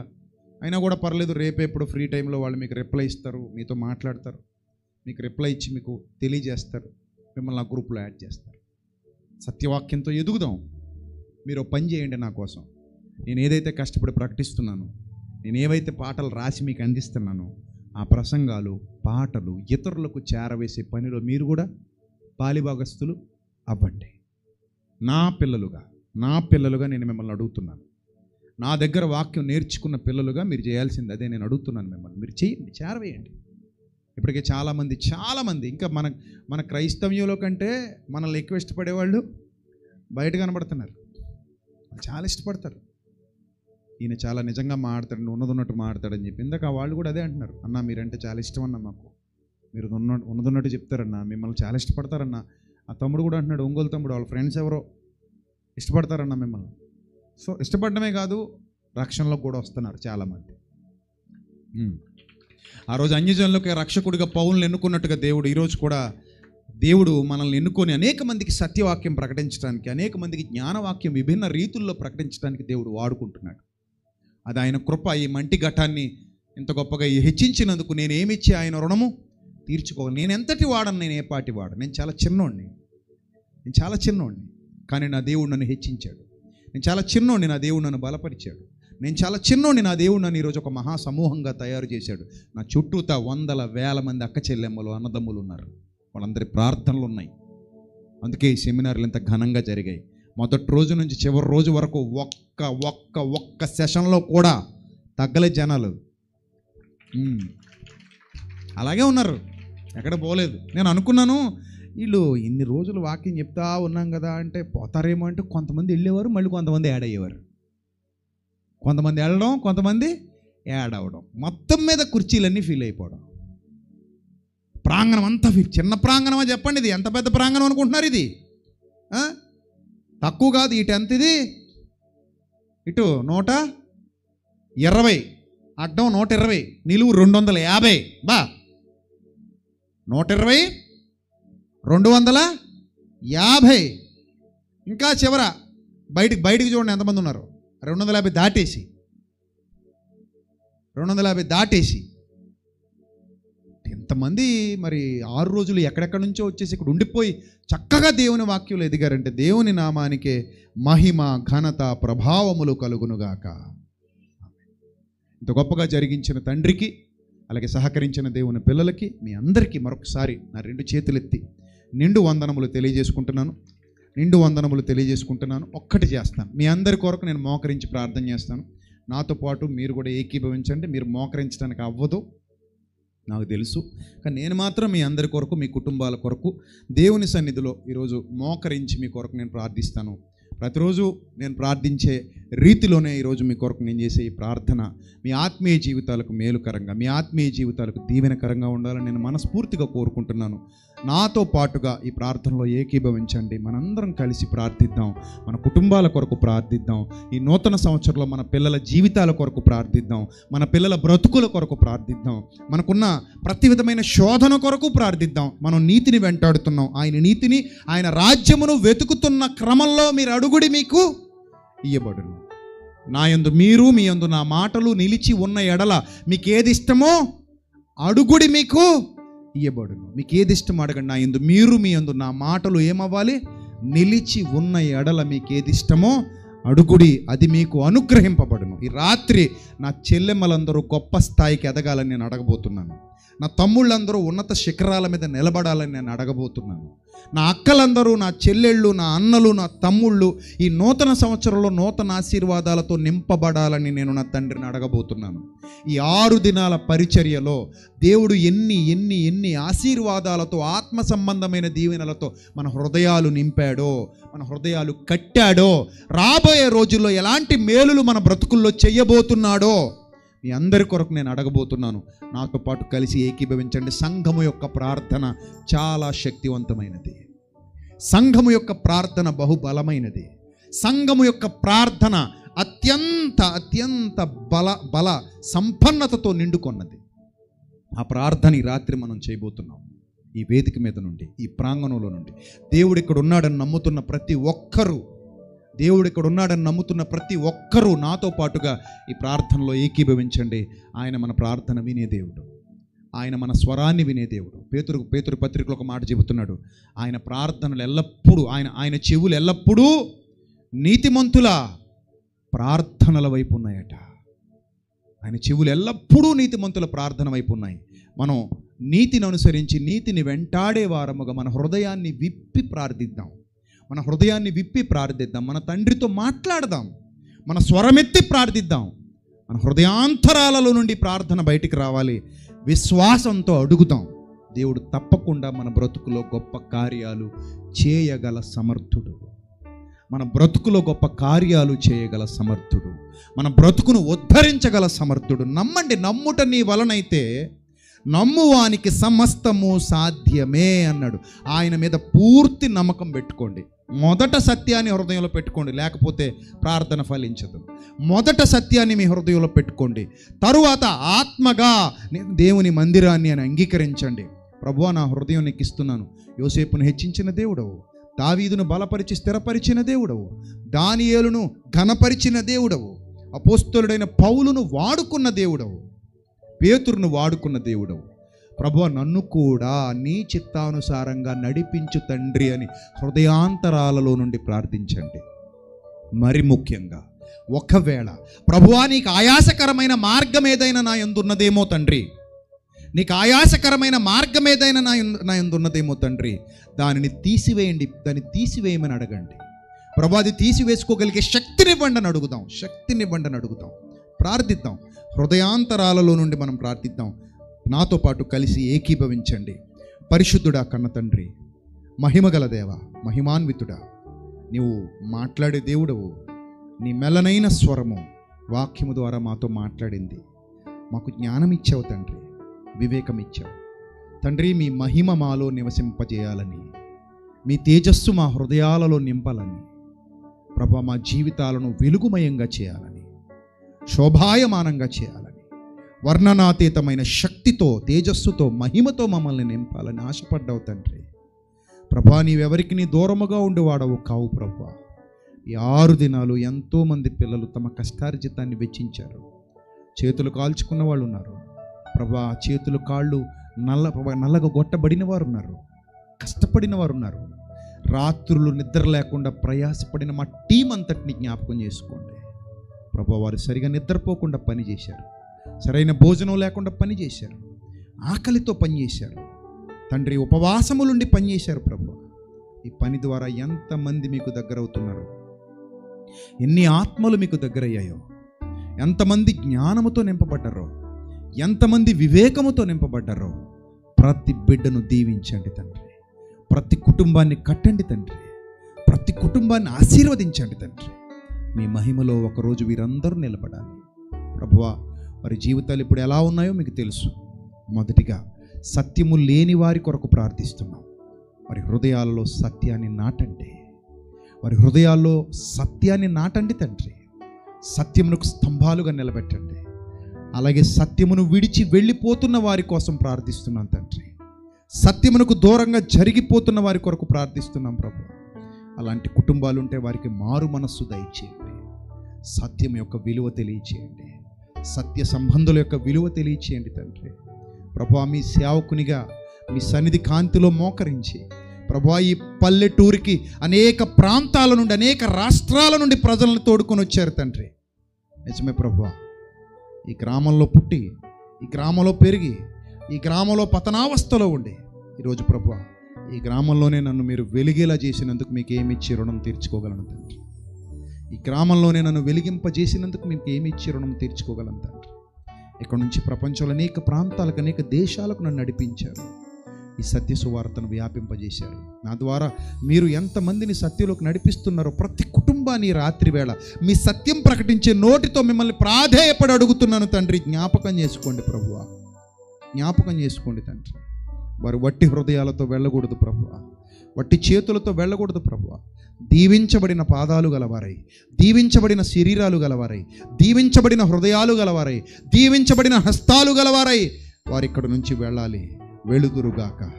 అట్టి ధన్యత బిడ్డలకు దయచేయండి ప్రభువా. వారి కుటుంబాలను జ్ఞాపకం చేసుకోండి. అందరి శోధనలు ఒకలాంటివి కావు, అందరి బాధలు ఒకలాంటివి కాదు తండ్రి.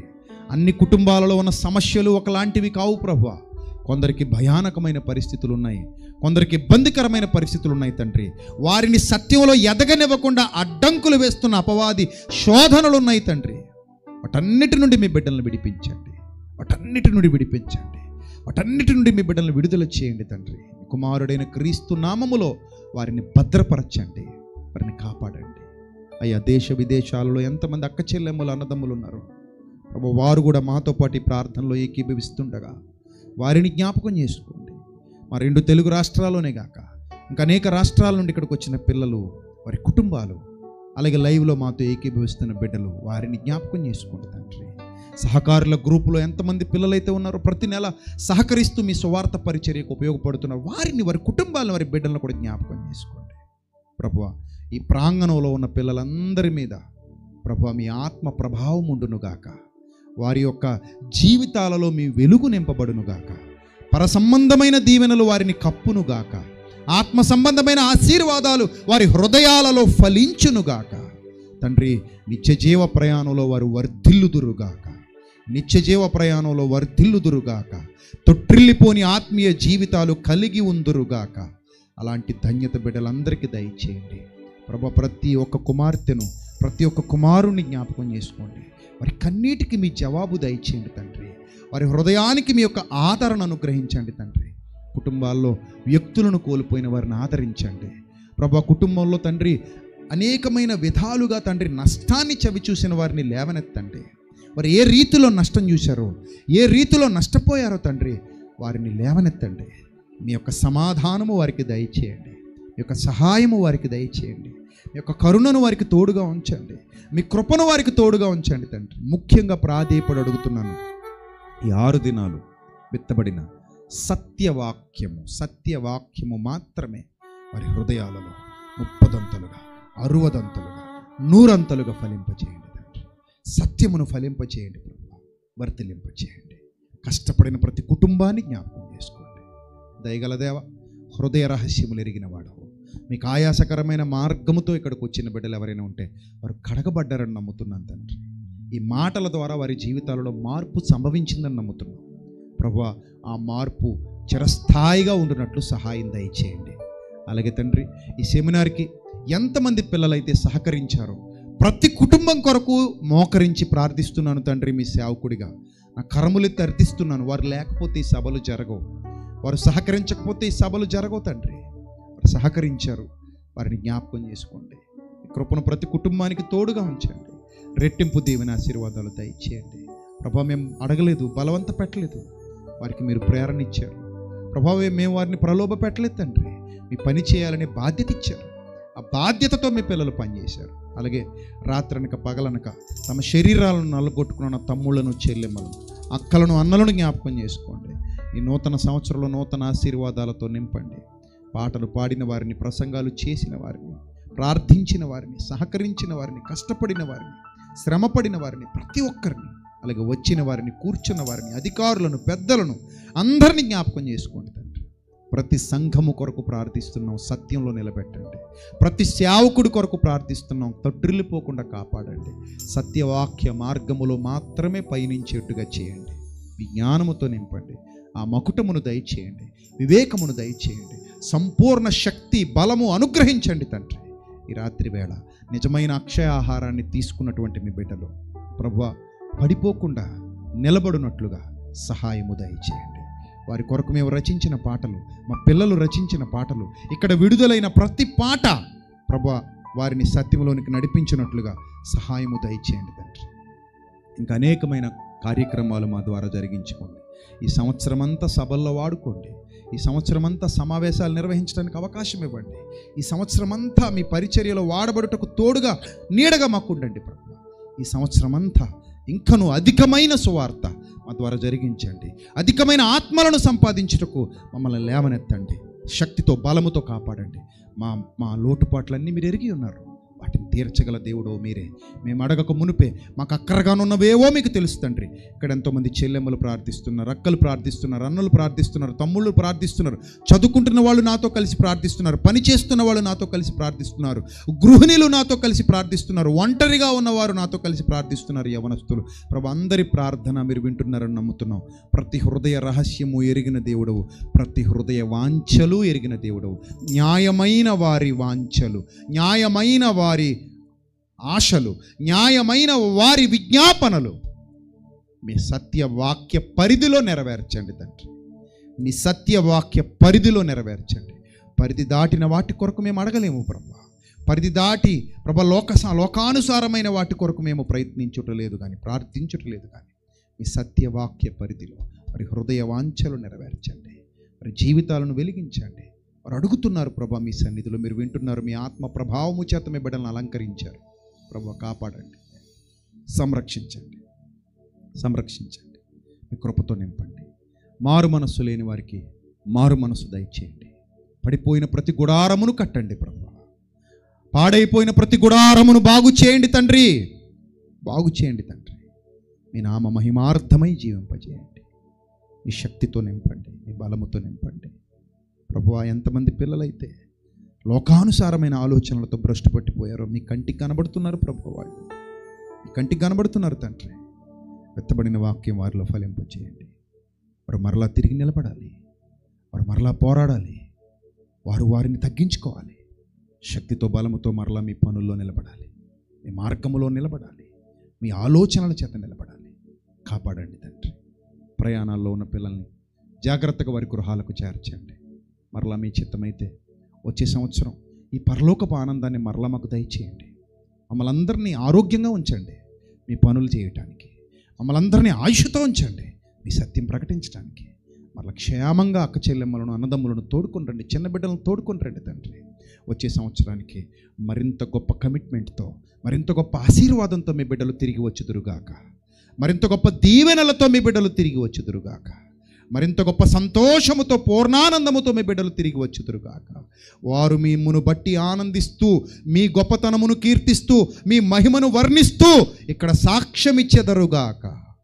దీవించండి తండ్రి, మీ బిడ్డలను ఆశీర్వదించండి. మీ కృపను తోడుగా ఉంచండి తండ్రి. మీ కృపాబాహుళ్యం చొప్పున కరుణించండి, కనికరించండి.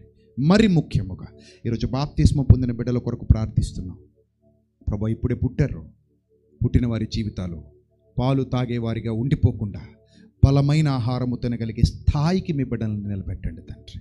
వారు ఎదగాలి, అనేక మందిని ఎదిగించాలి, వారు వెలగాలి, అనేక మందిని వెలిగించాలి, వారు దీవించబడాలి, అనేక మందిని దీవించాలి.